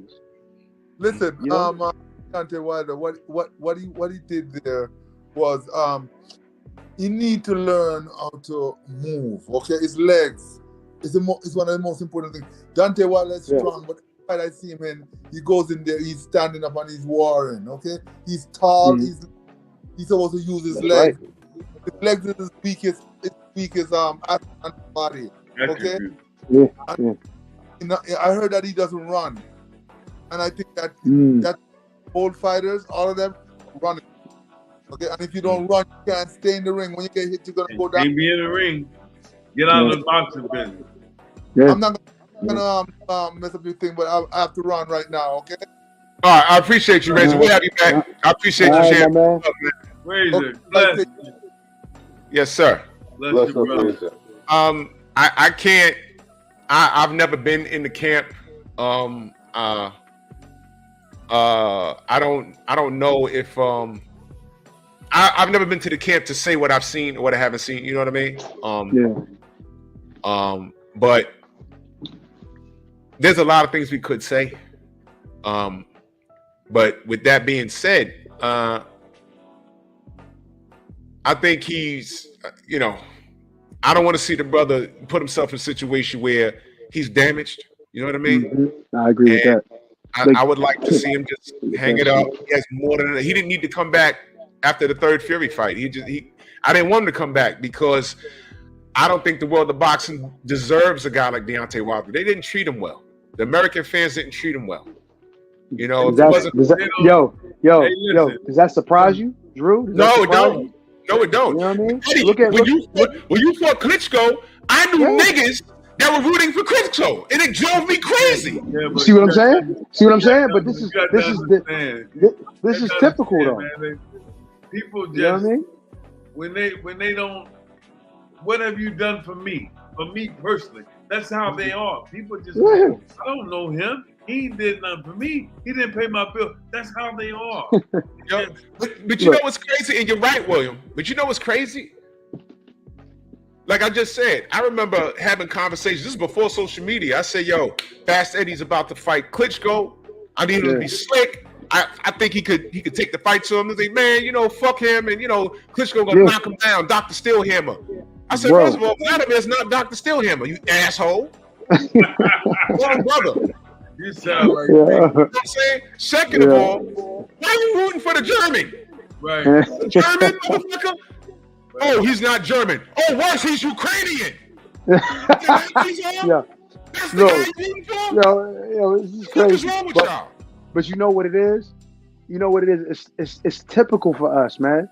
It's typical for it really is. Like if you think about it, if you look around, how much do we really support each other enough? We don't really do that enough. We're always looking for the biggest story, the other guy to jump on. Like, nah, we should be supporting each other. You know what I'm saying? Now, if I know a guy, like I know Tyson, I know Peter Fury, I know them. They great individuals, but I still support my people. You understand what I'm saying? I'm not gonna not support my people because I like another guy. But I mean, that's my guy too. So he's a guy I support. But we don't do it enough. So when there's an opportunity for example, I'll give you an example. I fought Tomas Adamek in where the hell was it? At the Prudential Center in Newark, New Jersey. He had the whole place sold out with Polish people, bro. How many of us was in there? There's a huge Polish community in Jersey and New York. That's right. Absolutely. And in Chicago too as well, I think, if I'm not mistaken. Right. Yeah. So, but even with that, there were almost none of us in there. The only people that was in there for me was my team. The rest of them was Polish. You understand what I'm saying? And this is part of the issue. You know what I mean? I'm not that popular, so I don't expect all of that. But I'm just saying in other situations, we have to support each other. And I think this is where it goes. Like, even turn the dollar over in our community. And we've been saying this for years, but it's really not going to change. Yeah. Not right now anyway. Maybe not. We might not ever see it. But the reality of it is we need that. In order for us to become even more successful, and don't get me wrong, like when you're popular, like you look at Terrence Crawford, you look at Floyd Mayweather, these guys are extremely popular. That's why they got such a big following in their areas. But if they weren't well known, like super well known, ain't nobody seeking out no black dude to follow. I hate to say it like that, but that's just the truth. It's too common. It's too ordinary to see a great black athlete. You understand what I'm saying? And it's just unfortunate, man. And that was my little rant. My bad. I'm sorry. But I do support what Deontay has created and what he's done in the sport. The good dude. He seemed like a really good dude. Like he's the kind of guy that, you know what I mean? You want to be around. You want to see success. But yeah. But I gotta go, man. All right, good brothers. Thank you guys so much. It was man. good. No problem, man. Yes, sir. You man. too, bro. We'll have you back. Next big fight, we'll have you back, man. I love getting the pros' opinion on stuff, man, for real. Because I'm just a supporter. I don't know much. I sparred a little bit. I don't know much. I want to hear what you guys got to say. You know a good deal. You know a good deal. There's a lot of people. Yeah, you know enough. You know what I'm saying? So, yeah. All right, good brothers. I'll see y'all. Yes, sir. All right. Peace All right. to you, bro. All right, my now. man. Yes, sir. All right. Yeah. Lemmy, you still there, brother? I'm here, baby. Oh, okay. Your thoughts on the fight with Deontay Wilder? You guys pretty much summed up everything. That's why I wasn't really saying much, because everything I had pretty much thought you guys actually covered, man. And I just say from the standpoint of I saw this fight, whereas number one, styles make fights, and number two, you guys had already pointed out the skill level of a Deontay. But when you fight a southpaw, you don't want to stand in front of them, especially if they're a big puncher. And he never found his rhythm by moving and establishing his distance, establishing his footwork, establishing his jab. And I just felt like he really fought the wrong fight. And I don't even want to get into trainers, but I definitely would say that ain't the right trainer to have if that's the trainer that trained you to fight a guy like this guy he just fought, to stand right in front of him and give up that much weight. I think that he should have been moving, using his footwork, because the guy he fought, his footwork isn't that great, and he comes down heel toe versus heel toe. And so whenever you fight a guy like that, then he's a plotter and he's always trying to land big punches, and then he got so much weight behind his punches. I just think from a mathematical standpoint, it was stupid, the fight that he tried to show us last night, which as we see failed, because you don't stand in front of a B-52 bomber if you're an F-16 jet, and he should have been moving around so that he could land that missile. But he stood there and he fought the fight of a big guy, and he got dealt with like a big guy supposed to deal with the small guy. Do you think this new thing would okay, so we can agree that the first of all, everything you said, can't be debated.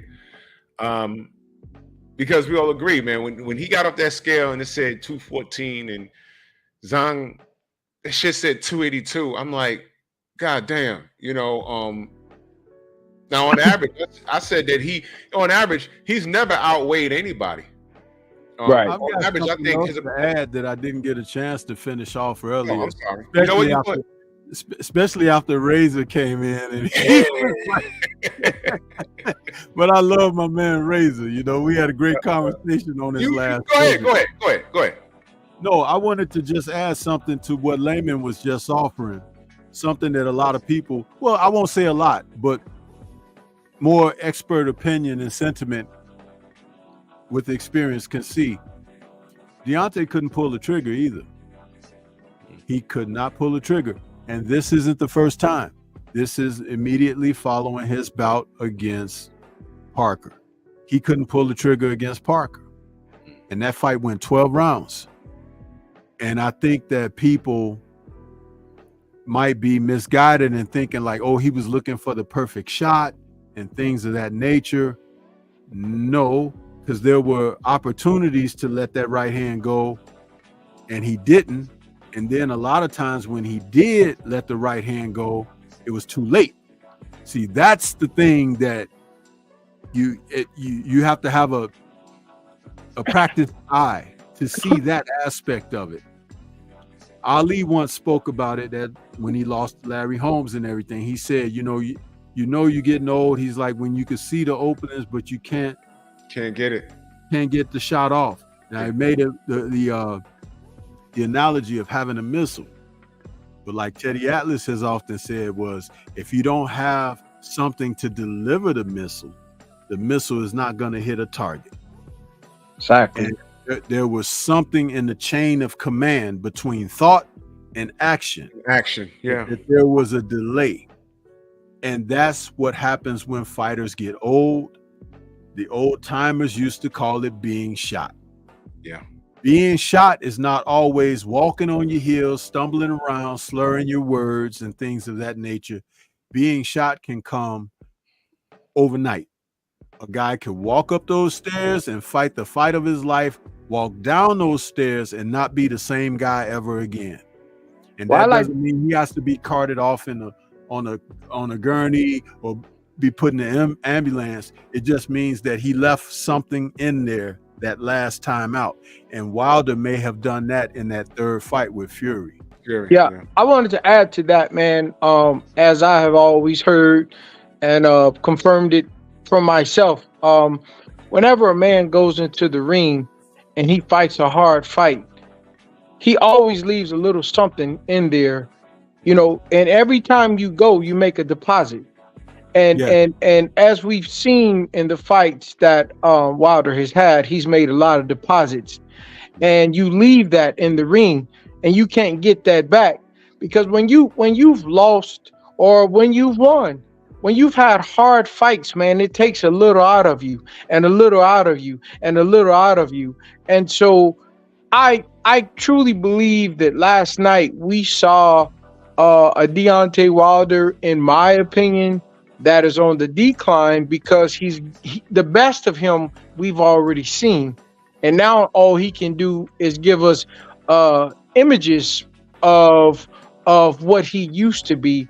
And that ain't to say, oh, he shot or anything like that, because he'll probably still knock out 9 out of the 10 top fighters, but at the same time, he don't have that spark that he used to have before he had those wars with a big guy like Tyson Fury, and so that's just my take on it, man. And all through my career, since I started boxing in 1980 at the age of 7, I'm 50 years old. I've knocked the man out from every continent on the face of the earth except the North and South Pole. I've seen it time and time again. Great fighters, Roy Jones, you can name them, man. Mike Tyson, Evander Holyfield.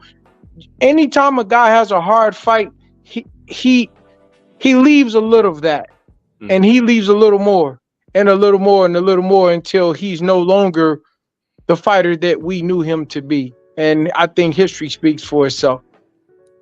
Yeah, you're absolutely great right. point. Great point. Breakdown. And even to add to that a little more, if you look at the Parker fight with Wilder, be thankful that Parker was not a puncher. That part. Yeah. Because like I said, he couldn't pull the trigger against Parker. And Parker is a spirited fighter. He's strong and he's a heavyweight. So he brings what a heavyweight can bring. But he was never noted as getting guys out, right? Cleaning their clocks. But had he been that type of guy, you may have seen something that you may not have wanted to see of Wilder in that fight. Correct. So don't be dismayed about things with, because I'm telling you, it can look one way and it could be okay in others, but you put it all together and understand that the cornerman who's working for the guy, I don't work for Wilder, but I know what I'm looking at. That guy, to be perfectly honest, what would have been better was them forcing him when he came back, not to go in there with Parker, but take some softer touches so that he can get that confidence back because let me tell you something, that knockout against Fury in that third fight was really bad. It was really bad. He put Fury down a couple of times. Fury should have been out of there. He should have been counted out. That's what I feel and think. Nobody can ever change my mind. But Deontay has always been clean. Yeah. Other guys haven't. Yeah. If Deontay had the benefit of what other guys have gotten away with, he'd be the king of boxing. Period. Because all he's done has been naturally what God has given him. He has taken no shortcuts, and he hasn't asked for any favors. Right. And it's a shame that a man who gives it like that can be as disrespected by the establishment, by his peers, and by the public. And I feel extremely insulted and disenchanted with anyone who has taken part and been a part of that process. But I say what I say with conviction because I know better. I know better. Now, let me say this before I give it to my brother Trick. I know you was having problems with your connection, but you look good now. But let me, Layman, the same machine that we get on here, all we can do to protect our fighters that we support, the Errol Spencers, the Devin Haney's, the Bud Crawfords, the Deontay Wilders, all we can do on our platform is speak the truth and point out things like that. Like y'all brothers never saw what happened to Freddie Pendleton. So we speak on things like that. The same machine that we try and protect our fighters from by telling the truth is the same machine that allowed that nonsense happen to you. And you know what I'm talking about. Yeah, man. Absolutely. Like, I'll just put it out there. When I fought, was it the Nordic Nightmare? I was in the locker room, and they waited until it was time for me to wrap my hands to tell me that there was no glove inspection, and they said they were going by the Austrian rules. When I fought, God, what is the name of that dude? The Sergey Lahovic. Is it Lahovic? Nope, not Lahovic. Well, oh man, Hellenius. Yes, the Hellenius, specifically Hellenius, because when I walked past his room, it was like the door was shut, so I wasn't tripping. But then when I get down to my room, they put me in a gymnasium with all these other fighters. I'm like, okay, well, I guess it is what it is. But then the problem came that I sat there for all this time, and when I was like, okay, well, we got about an hour before the fight, and his door still had been shut, because like, unless you're gonna do something foul, you don't have your door shut for 3 hours. Sorry, you don't. And so I said, well, let me let us send people to go watch him wrap his hands, and they can send somebody to wrap my hand or watch me wrap my hands. And the whole time they had somebody sitting there watch me, but they said they were using the Austria rules. And I just noticed when I got in a fight with this dude, first of all, he only had I think he only had like some, I forget how many fights, 12 fights, something like that. But he only had like half of those knockouts. And you know, I've been in the ring with Michael Moore, shit, all the hardest punchers you can think of, man, Lennox Lewis, all these dudes in Kent. And I ain't never felt nobody that could punch that hard before, man, especially in my fights, even with Vladimir Klitschko, and he's a very hard puncher. And so, you know, I can't stop and complain, but I just know, like, even after the fight, he never took his gloves off. And I'm just like, well, man, what's going on here? And like I said, when I got in the mirror, I had cuts, scratches across my eyes, as if I took like an X-Acto razor and slit my own eyes, my eyelid. Now, you know, as fighters, we cut on the brow of the eye, not across the eyelids. And so that's where my scratches was. And then I come back to America after I reported it, and they said I did it to myself. And that was the fight. That was the fight that ended my career, because it cut my cornea, and it cut my iris, and so I lost the vision in my left eye.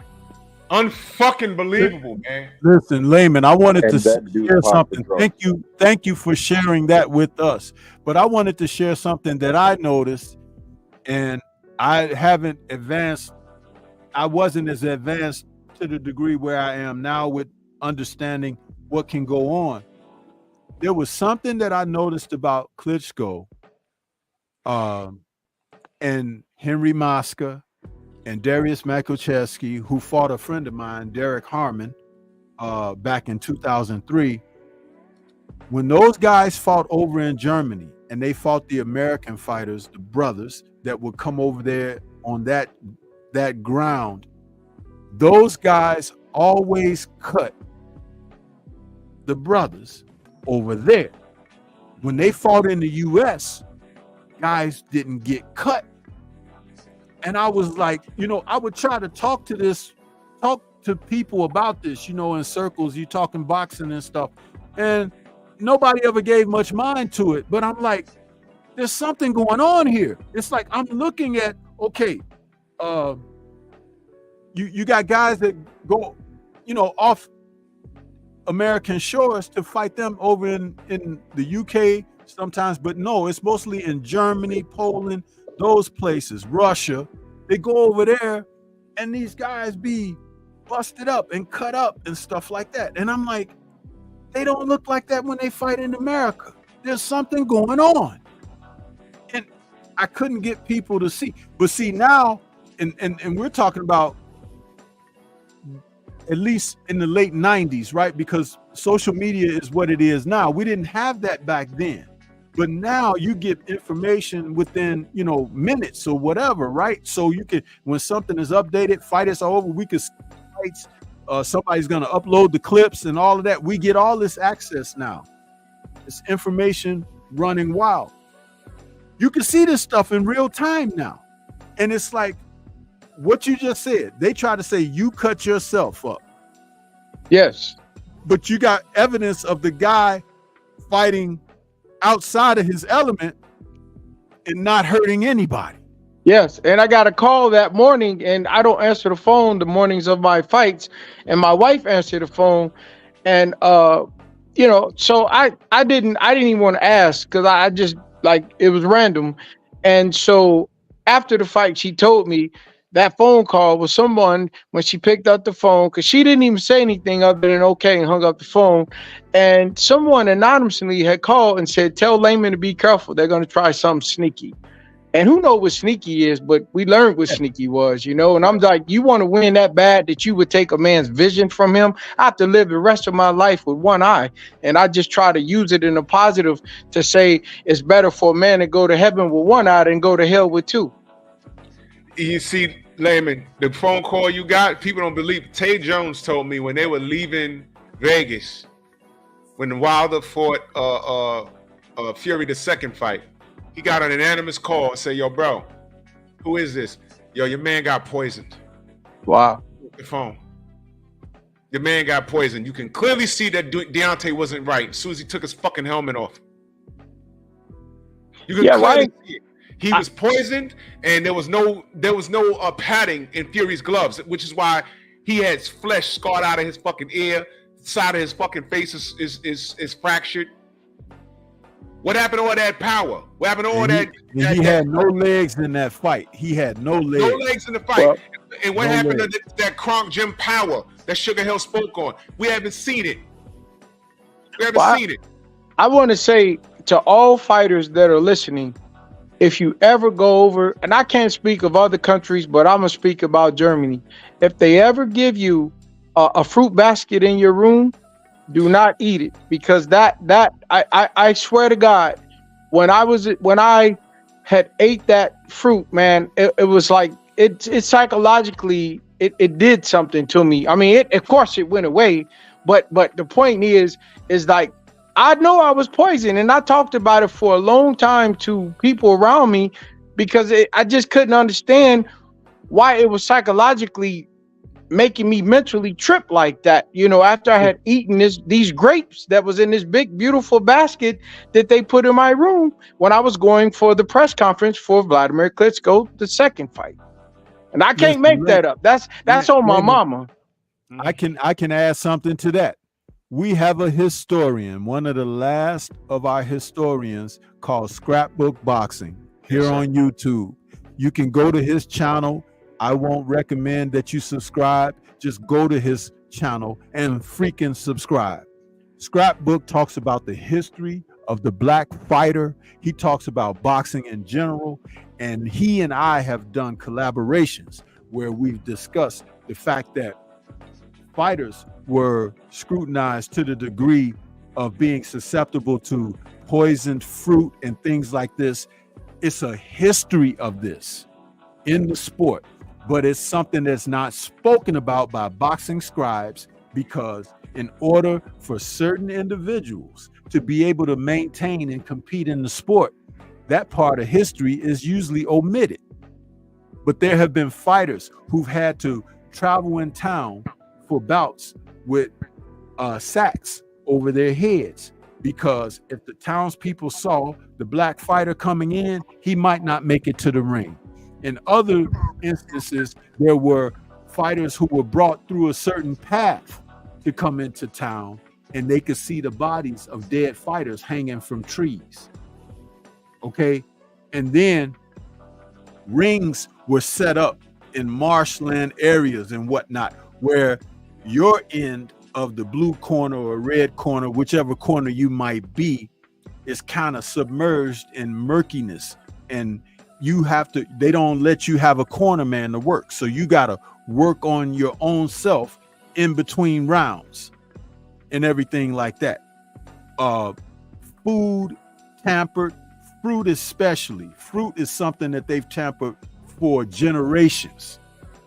So these type of things, you see, when we are out here, this is what we talk about. We don't talk foolishness here. We talk about the real deal. But there are trolls who will come in here and say certain things. You may have, even if you read the chat, you see people get eliminated because they're still trying to suppress what, I'll use your words here, what God has put forth, no man can rip away. You understand? So we speak the facts, we speak the truth, we speak history. And these things need to be shouted out to the mountaintops because they happen. And you heard me speak of Deontay earlier, talking about what he's had to deal with. It's no wonder that at 38 years old, he doesn't have much left. Look at what they've taken from him when he was one of the most dominant figures in the sport just a few years ago. And people were afraid to get in the ring with him. And he was always clean. Just think about that. Let me read this super chat before we go to my brother Freedom's March. Salute, man. That super chat, he said, let's play some Tetris in the chat support, man. Please, y'all don't have to super chat me. Y'all can hit up Trick Notie's Cash App is pinned to the top. $ Trick Notie. That's the brother. Whenever you see an all-star panel like that, it's this brother. It ain't me, it's him. Stephen X says, salute. I wish he came in heavier for this fight like the third Fury fight, 238. While the stamina is his Achilles heel, he's a warrior. And yeah, well, here's the thing, Stephen. I didn't, and I know the ideology behind that, but I didn't like when Deontay came in like at 238, 240, because he was, that's not his good, he looked good, but the way to battle Fury was for him to come in lighter so he can have better stamina. He was too heavy. He was too heavy in the third Fury fight. He was too heavy, and it wasn't natural for him. He had to eat to gain that weight, and he gained good weight because he still had a six-pack, but it wasn't natural for him.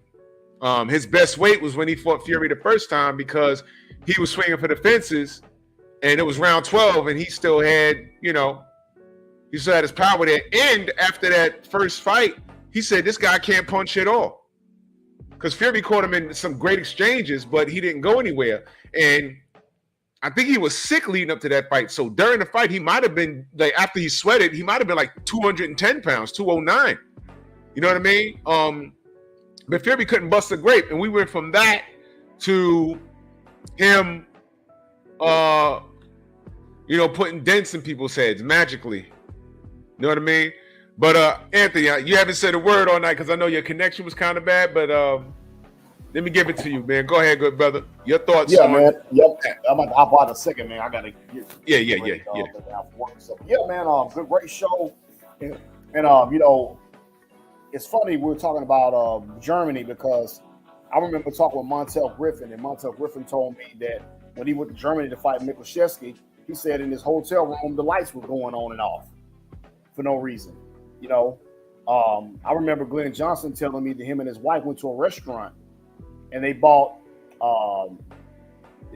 her a steak out and they bought him some chicken out, and they swapped, and his wife got sick as a dog. See that? Yeah, wife got sick as a dog. And even going back when Anthony Yard fought, and you brought up Russia too, when Anthony Yard fought Sergey Kovalev. Yep. A lot of people don't know this, man. They lost his luggage. He didn't get his luggage for a couple of days. You know, just psychologically, man, messing with him. You know, so that stuff going on all the time. I remember somebody like the one guy that fought in Germany, Sven. I can't say it's Aki.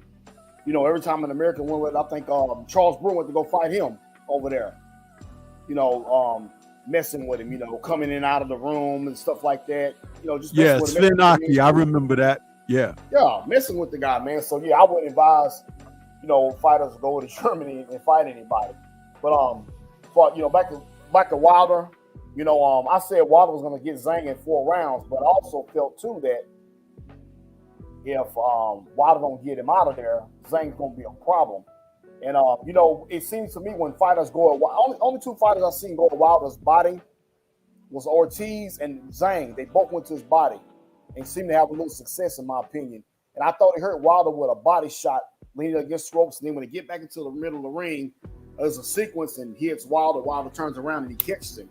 You know, but if you walk away from the sport today, first ballot Hall of Famer, he fought everybody in his era. I wish he could have got a chance to fight Anthony Joshua, and I didn't. You know, this is my thing too. It seems like all of a sudden Wilder goes to Eddie Hearn. You know, was even Eddie Hearn trying to get Joshua and Wilder to fight? You know, anybody ever thought about that? You know, like maybe Wilder, hey, look, if I come along with you, maybe I can get a shot at Joshua. But that's probably not going to happen.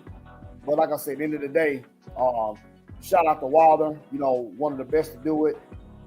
He's the first ballot Hall of Famer. And, you know, it's unfortunate that he went out like that with Zhang. But it is what it is, man. We had a great champion. And, you know, I hope he just walks away, man, from the sport, you know, because he's done all he could do and did the best he could do. That's my take on that. Man, I appreciate you, brother, man. And you know, that's all we want. You know, I want the brother safe at this point. You understand what I'm saying? Because we done seen this too many times. At this point, to come back would just be purely out of ego. You know, like, yo, I can't get out like that, you know. And I get that ideology, but sometimes, you know, you just gotta hang it up for safety reasons. There's no need for it. And like I said again, I wanted him to walk away from the damn sport after the Tyson Fury 3rd fight, because it's clear that he's underappreciated, he's disrespected. All the industry want to do is buck break a black man in any weight division, and they will overlook any fucking thing. Layman just told y'all what happened to him. A lot of y'all in the chat didn't even know that shit happened. And that was Robert Helenius that Deontay Wilder knocked the shit out of in Brooklyn. You understand? Now, I want y'all to think about that. You know, I mean, this is a scumbag sport. It's a scumbag sport. And it's not fair. But I like to add to that too, man. They told me if I didn't take that fight because I was in the locker room and because I said that I wasn't going to fight because there was no glove inspection. And like I said, since I was 1980, I've always had an inspection no matter what country I went to, even when I was on the U.S. Olympic team. And so they said that if I didn't take that fight, that they were going to make me get my own way back from this venue to the hotel, and from the hotel back to to Berlin, because we were 2 hours south of Berlin. And then they said I had to get my own way back to America, and then they were going to sue me. So I was so angry. I said, man, give me those gloves. I'll take this fight. And I say, you know, if it's God will, then I'm gonna knock this guy out. But again, we know how it ended because they cheated. So it is what it is. I hope y'all heard that in the chat. Now, we're here, we got good sense. I believe what you're saying. But there'll be some trolls in here talking about your lying. And they don't even fucking know you. It don't matter. God knows. God knows, exactly. And you see, you know, when you stand for righteousness, you just deal with stuff like that. And they don't even know why. Well, I know they know why they'll call you a liar, and they'll start bringing up all kinds of shit. Well, what has he done in his career? What does he say? What the fuck did Robert Helenius do in his career? Well, I hold the world record for the fastest knockout in heavyweight history in the world title fight in the heavyweight division. I know. I saw it. It was aired.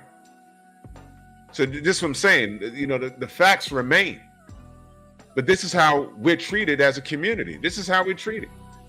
And Deontay Wilder was treated disgusting by the American public. What's your alternative? A guy like Floyd Mayweather, who has zero integrity, who doesn't know how to raise his goddamn kids?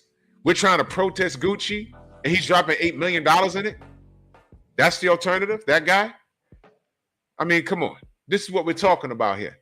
I'm talking about the safety and integrity of the sport. And what the fuck are y'all talking about? Deontay Wilder is the first ballot Hall of Famer. All right? And 2 decades from now, when he's sitting on the couch talking about his career, then people are going to love him. Or they're really going to love him if he's talking slow, just like they did Ali. My daughter says, oh, you know, Ali must have been really great. They really loved him. I said, baby, they hated that man. America hated that man. That man was hated. Hated. They love him now when he was shaking and, you know, could barely form a sentence. That's when you love him. That's when you talk about, oh, this is what he meant. Get the fuck out of here.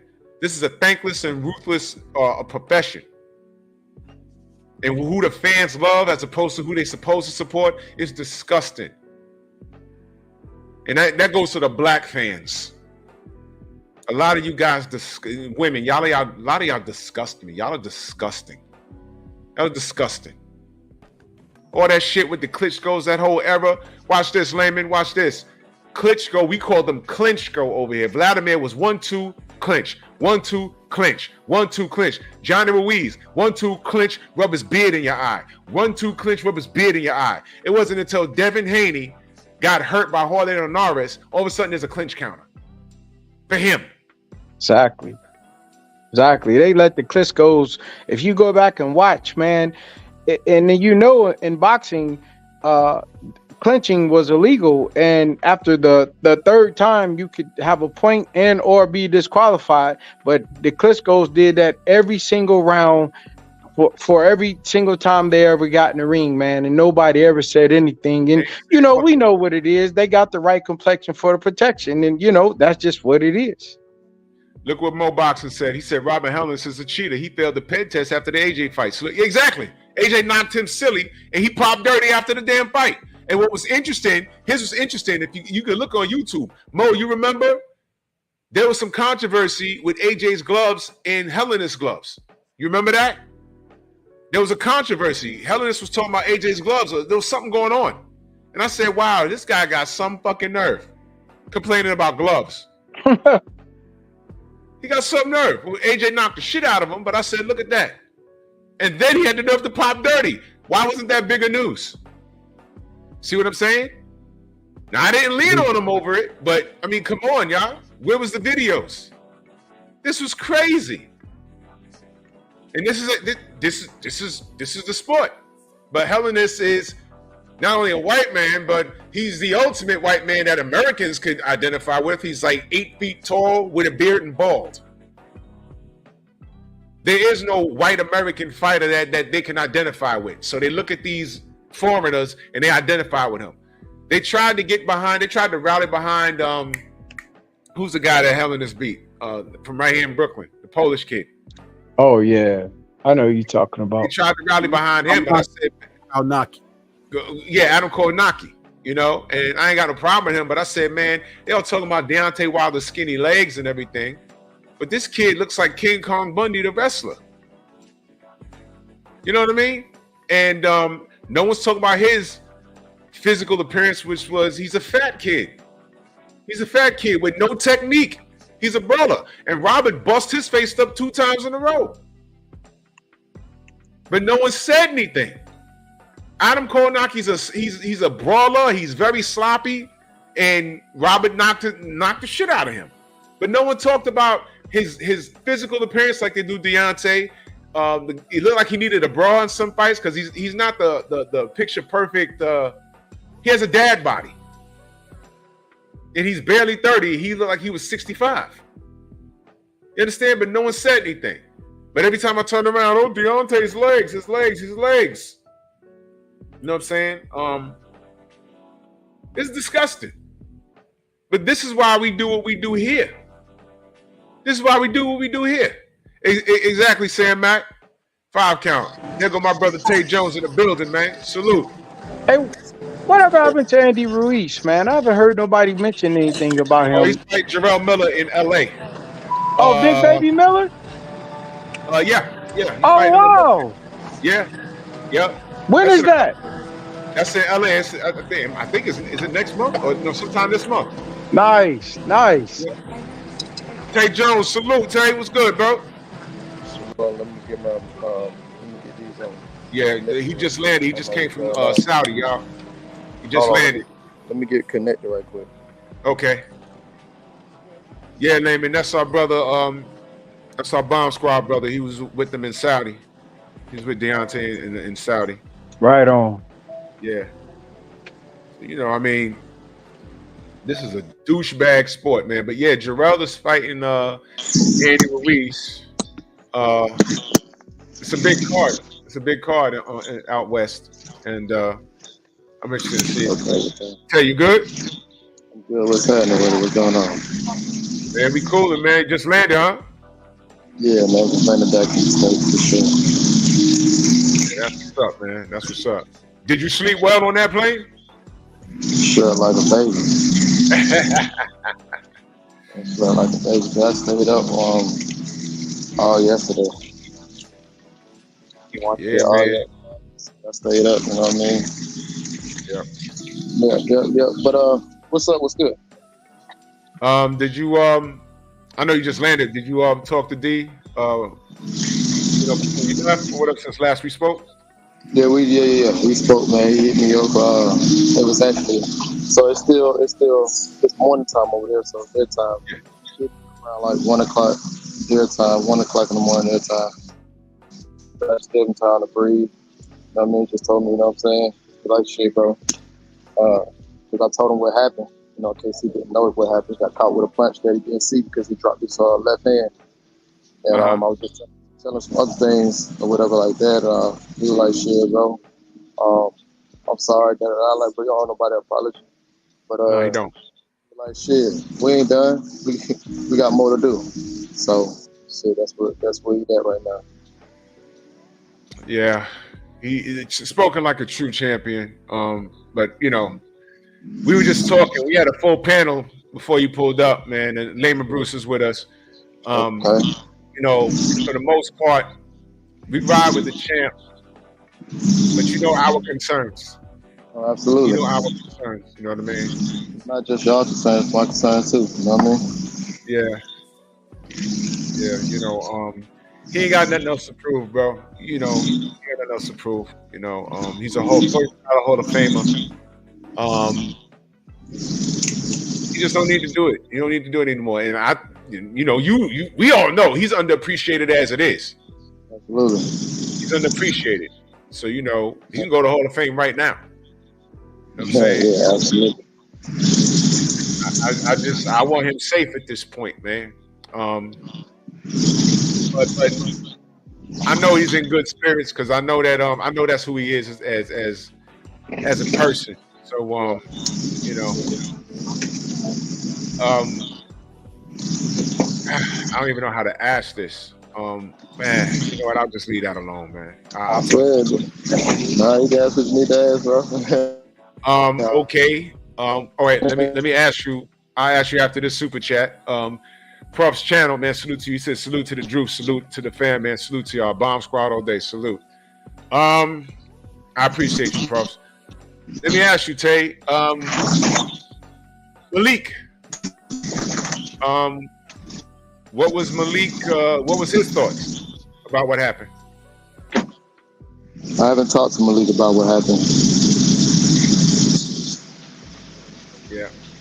Is that because you've chosen to take a break from that, Tay? Or no, do I you didn't have time. Talk to him? Okay. I'm gonna talk to him, but I didn't have time. Yeah, okay. Okay, understood. Yeah, man. This one hurts, bro. It really does. It was difficult to see. And I know he listen, man, he's a champ, man. And I know he wants to get in and get it right. But safety first, man. Safety first, man. Laban, do you have any questions for our brother Tay Jones, brother? Yeah, man. I guess. Well, first of all, I want to say how you doing, my brother. And what's going on? I just want to ask how's the champ feeling psychologically at this point? I know he hasn't had enough time to really take it all in, but just how's his spirits? That's all I really want to know. And is he healthy? No, he definitely healthy. He really good, man. He ain't, he's not bothered by it at all. Psychologically, man. We know that he got to push through it, and this is obstacles that he knows that once occasionally arise to him. So it's just another day for him. But he's definitely in good spirit. Cool. Good, man. So, we love our brother, man. We love our brother, and we want him to be safe, man. You know, he love y'all too, man. That's all he be talking about. And listen, man, ain't nobody embarrassed. You know what I'm saying? And he knows that, man. We stand in the pocket, ride or die for him, man. And man, like I said last night, this shit is it happens. He got caught with a softball who's just as dangerous as he. You know what I mean? Who possesses powers just as he. You know what I mean? And when he started coming on, throwing right hand, getting right hand happy, he got caught with a punch that he didn't see, leaving his left hand down. That shit happens. It's fucking boxing. It's just something you got to move on from. You know what I mean? Yeah. Well, it's something that I just like to add, man. I truly believe in my heart, and I've been saying it for a long time, that I think they need to re-regulate, if I'm using the right word, the heavyweight division, because I think it's very unfair that for, like, you take Devin Haney fighting what's the name of the kid? Was it Garcia? Yeah, and 1 pound, 2 pounds makes the difference in between $1 million and the title.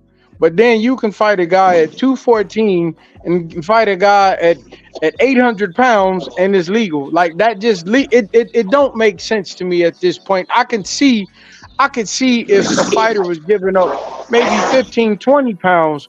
But man, I'm not even pertaining to this fight. I'm talking about the state of boxing, period, because George Foreman was considered a big heavyweight back in the 70s, and he was 230, and Muhammad Ali was 215.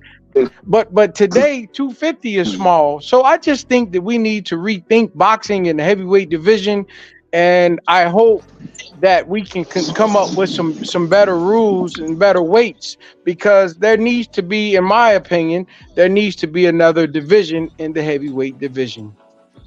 Emmanuel Stewart said that he wanted a super heavyweight division. Yes. Remember him saying that? Yes. They talked about bridgerweight. They talked about that. WWE wanted to implement that. If Deontay went all the way down to cruiserweight, the world would lose his mind, because he'd knock all those guys senseless. So I mean, the man. I don't think is that the biggest weight difference that we've ever seen. Is it? don't recall in a professional fight that big of a weight difference. I've never ever seen that. I can't think of that. Now, Damon, you remember Nikolai Valuev? You remember that, right? Oh yeah. He was like 7 feet tall, like 310 pounds. Yeah. And it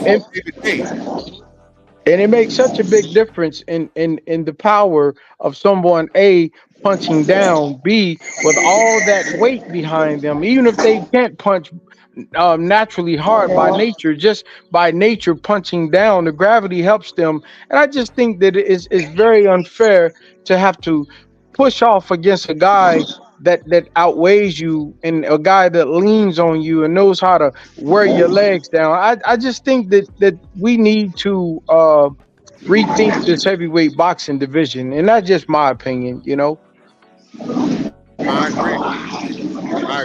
I agree, man. Salute to Playboy Plays. He says, salute Drew, much respect to Wilder and his great career. Him and Keith Thurman brought me back to boxing during the time when it went dull. # bomb squad. Yeah, man. Yeah, man. Deontay brought spark back into boxing. He really did, man. He really did. But yeah, I think they're gonna make the argument for weight classes now. I mean, right now, you know, it's interesting you brought up Devin Haney, because everyone's, you know, saying Devin Haney balloons up, you know, after the weigh-in, but there's no rule about how much, unless you're fighting in the IBF, it's only 10 pounds, but there's no rule stating that you can go past a certain amount of weight. There's no rule etched in stone. There's no rule, you know. So if you make 140 and on fight night you come in at 155, you're not breaking any rule. You know what I'm saying? So I mean, yeah, that was a big weight comparison. But like I said, I was right hand is there, and the reason why I was so nervous was there were things there. Because let me ask you, Tate. Maybe there's something I was missing. Zhang doesn't take his head off the line. It was there. It was there. Do you think that D had a problem pulling the trigger? No, I didn't have a problem pulling the trigger. He didn't want to get caught with the same shit he got caught with. As you can see, what happened. Yeah. Fudge. Got right hand happy. Whoa. Yeah. Got right hand happy. Xavier, yeah? What's going on, champ? How you doing? I'm good. You got to speak it to the mic, bro. Oh, can you hear me? Yeah, that's better. Yeah. Hey, man, salute to Deontay Wilder, bro. I'm out here having a beer for him, bro. Man, he's given us the excellent and exciting moments the last 10 years, man. Salute to him, bro. Yeah, man. And maybe people won't agree with me, but I still think he knocks out Anthony Joshua.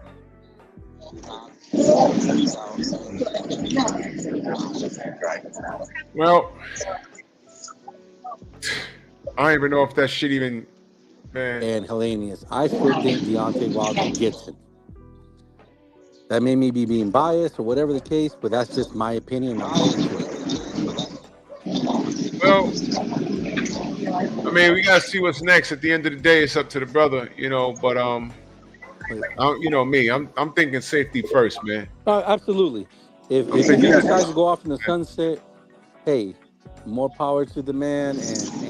And listen, he has made some really good Saturday night at my house. Pause for like me and my family, having barbecues and just joining him, watching him fight.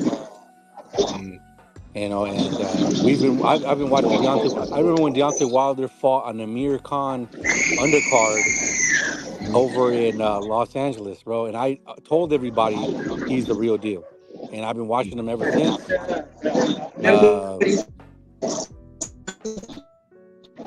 You guys hear me? Yeah, I can hear you. Yeah, and hey, man, more power to him. And he's given us a lot of excellent nights. And hey, man, you know, I can't say more about the guy. The guy's a stand-up guy. You know, Malik's my boy. Malik took care of my father during COVID. Yeah. He's a brother for life. You know what I mean? Um, you know, in a way, I don't know if anyone else feels that way. I'm sure they do, but in a way, I was happy and I was sad last night.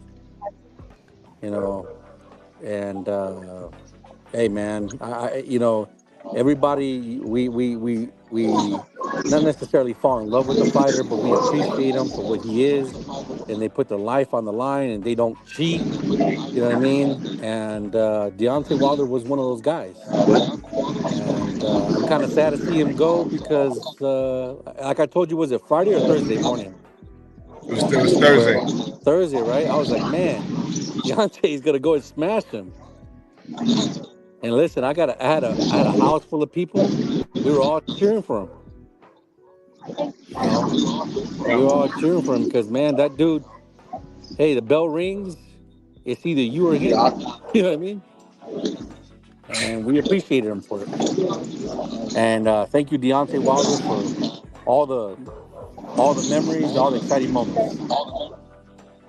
See, he ain't done yet. Yeah, that's what he said. If he ain't done yet, bro, I'll tell you this right now. Now I'll say, if he fights again, I will be at his next fight. Damn right. That's He's it, got man. he's got a Mexican brother here for life. We ride to the wheels fall off, man. I'm telling you, bro. The wheels fall off, man. I'm telling you, you know, hey, dude, it shit happens. That's boxing. I'm not hating on Zhang. I think Zhang, he was patient. He did what he had to do. You know, and this type of things happen, bro. I mean, it is what it is. You know, as long as I don't hear about him popping dirty in the next couple of weeks, we're good. Exactly. You know, it's hard for me to. It's hard.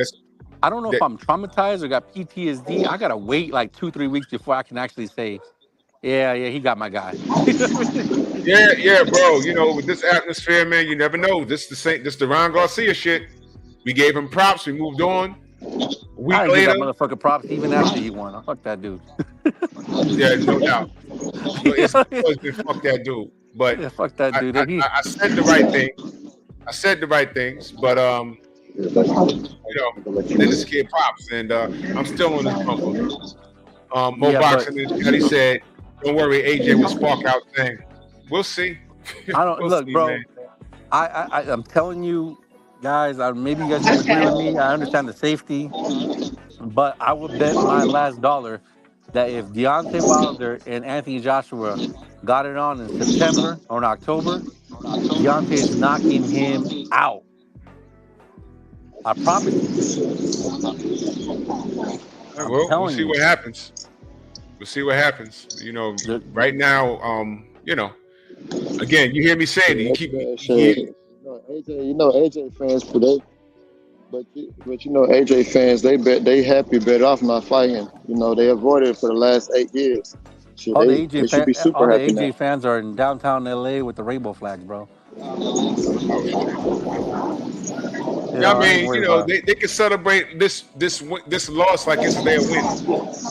How though? As a man, how can you do that, bro? This is what they do, bro. I mean, you know, this is what they do, bro. Just know that we could have had a team like 6 years ago, and that didn't happen because of them. Absolutely, dude. And I'll tell you what, then Deontay would have knocked him out. Yeah.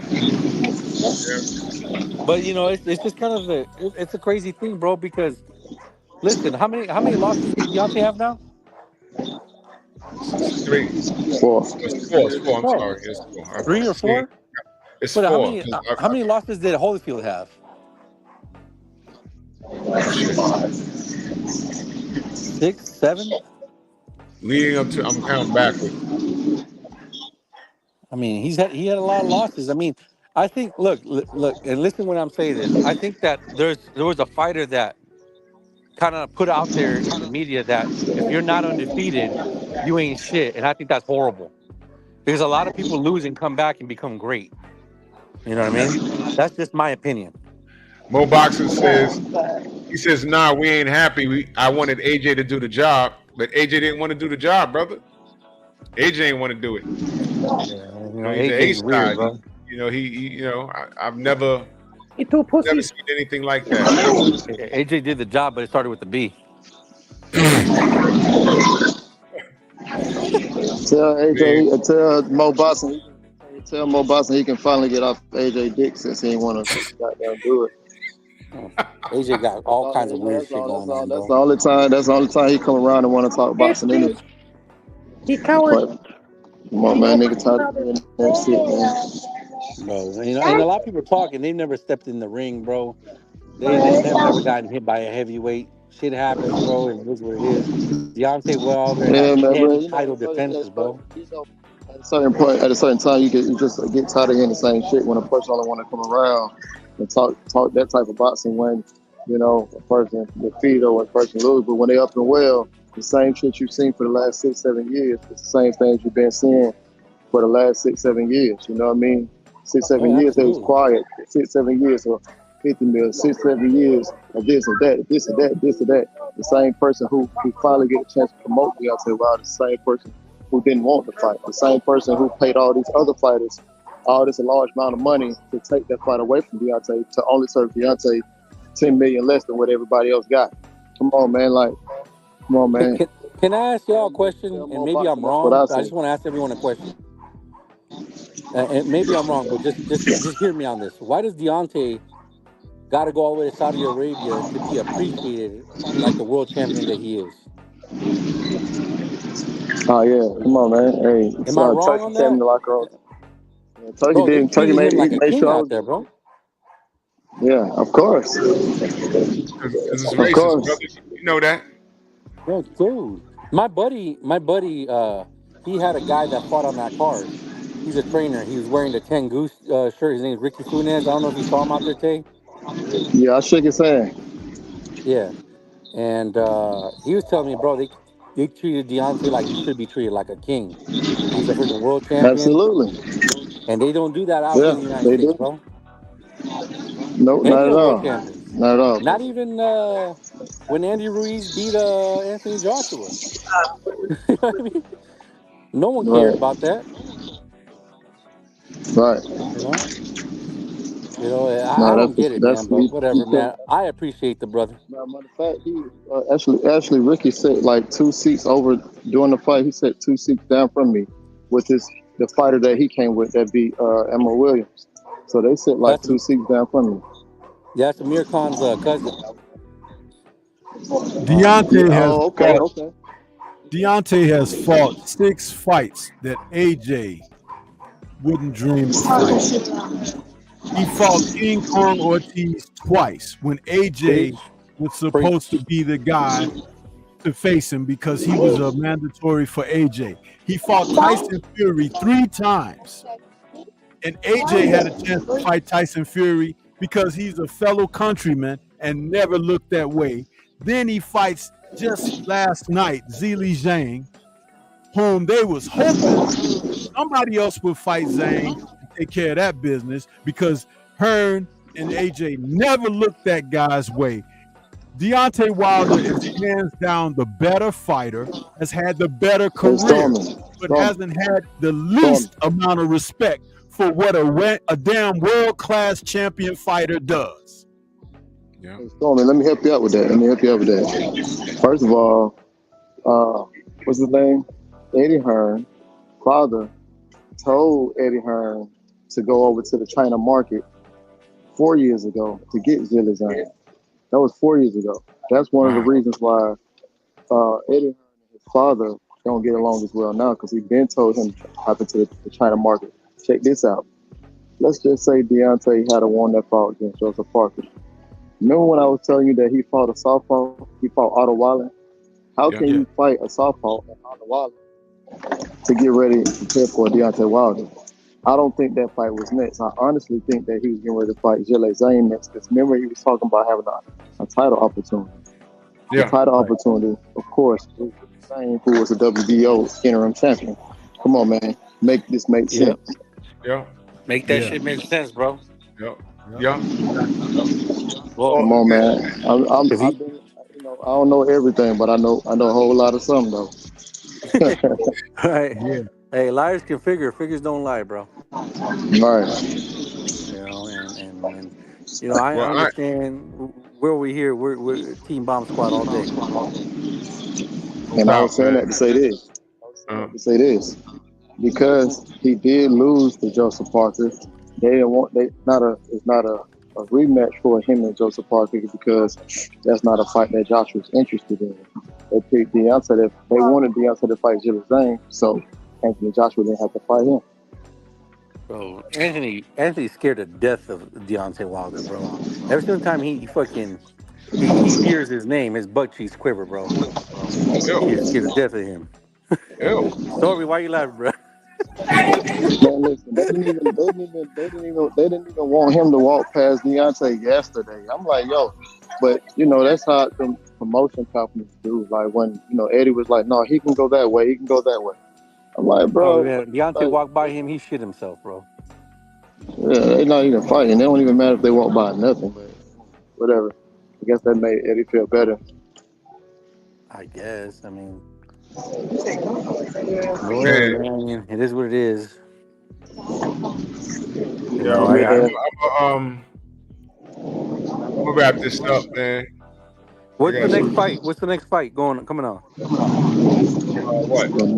There's a tank? Fight. I ain't We got tank fight. We got tank fight. You got we got the Martin fight. Yeah. Yeah, we got the Martin fight coming up. And that's Ron right Garcia now, fighting for his life in court. I'm always up for that. But always up for that. I think we only got the Martin fight this month, and I think that's it. No, we got that shit in LA with Ruiz and Jarrell Miller. That whole Can you hear me? We got Bud coming. We got the Bud fight coming. Yeah, we fight Majamon. Yep. You got Benavidez and Gavoskit coming up on the 15th too. Dangerous fight. Well, that's the tank card. That's on the undercard, right? He's a co-main, right? Yeah, I don't know that. I'll be honest with you. I think that Bud's gonna have a problem with this guy. Yeah, I'll speak on that later in the week. Man, we gotta protect Bud, man, because I already see the setup. Bud's on the verge of doing something special, and I don't like the atmosphere. They're gonna try and buck break him. I don't trust him. Thing. Well, that shit kicked me out. Stunned 100 says it's the Virgil Ortiz Ryan thing. Really just talking. He's just talking. Ryan Garcia is just talking. He's trying to deter away. Murder him, bro. Yeah, he's just trying to deter away from his. It could be Spence and Virgil. It could be Spence and Virgil. Yeah, that's what I heard too. What happened with Honduras suspended, bro? Honduras suspended. Mm-hmm. For what? I don't know. I heard he was suspended. What? Yeah. What? He's still recuperating from the fight, or what? He's suspended. I mean, he is suspended, but he's been suspended. But I don't know exactly what it is, but he's suspended. Yeah, he won't be able to fight until October. But the thing about it is, they're all ready to go. But don't hold me to that, though. Like I said, it's just a little talk I heard. I don't know. Oh shit! Hey, Tay, I know you're a big Leo Santa Cruz fan. Oh yeah, I love Leo Santa Cruz. What would have happened prime Leo Santa Cruz versus Ryan Garcia? You watch Ryan Garcia because of the high punch volume. If you get Ryan Garcia that 135 Garcia versus 135 Leo Santa Cruz, or the 130 Leo Santa Cruz, he beats Ryan Garcia simply because of the volume punching. It's volume punching. Ryan wouldn't really have time to get off a left hook. You know what I mean? Wouldn't have time to get that off because at first, if you really think about it, you watch Leo, he really can fight a lot of different styles. He can bang and he can box. Not only can he box, but when he box, he's in and out so quick. You know what I mean? That's one thing I like. I heard that. Look, I'm about to say something to you guys, and this may rattle something, but it really pissed Eric Morales off a couple weeks ago. But Ryan Garcia says he's a better version of Eric Morales. No, he's not. Look at Stormy's face. If he was better than Eric Morales, he would have won more than 4 rounds against Derek Lane. Did you hear that, Drew? Yeah. Ryan Garcia that he's a better version of Eric Morales, bro. Ryan Garcia, he's just giving me daily more reasons why I want his fucking ankles to fall off or something crazy like that. Yo, listen, guys, I got to get out of here. Man. I got some shit I got to do here, man. Yo, Xavier, man. Salute to the chat, man. What's up, salute brother? to everybody. Yo, Tate. Yeah, I'm gonna holler at you, bro. Yo, y'all go subscribe to both of Tay Jones' channels, man. The second one in particular. We'll do it. And to Aaron Willis, he said, yo, Tato champ, we still bomb squad to this day. For sure, man. For sure. All right. Tay, before I get out of here, I want to say something to you. You tell D that he got a Mexican brother out here having some beers for him on a Sunday night and enjoying his career. We're having a great time over here. We barbecuing. We're talking about all Deontay's fights. I'm gonna send Drew a picture to send to you. I got an awesome backyard, and man, I'm just celebrating all his boxing career, brother. Yeah, send it to me. Let me see it. I'm gonna send it to him. No doubt. Yeah, send it to me right now. And Tay, I got something I want to say as well. I want to say, one day in the future, when schedules permit, I want to have a collaboration where you and I can have a conversation with the champ. How about that? Yeah. We can do that. Let me. I'm definitely gonna let him know about it, and let you know as well. Yeah. You know, schedule permitting. It ain't gotta be right away. It could be a month from now, a couple months. You know, when his schedule permits. Nah, for sure. Yeah. Yo, salute. Yeah. I gotta run, man. Yo, Tay, we're gonna talk in a minute, bro. Okay, bro. All right, man. Yo, man. Salute to everybody. Ben Moselle, Cash App, Super Chat, man. Stormy, tomorrow. You already know what time it is. You know, tomorrow. All right, y'all. I gotta bounce. All right, got some family stuff I gotta take care of. But on the way out, salute to the buck dancing black champ.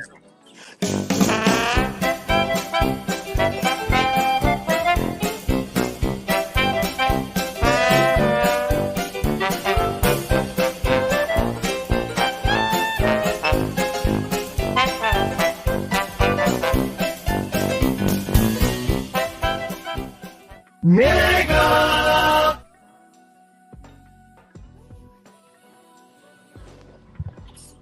Bronx on deck. Move!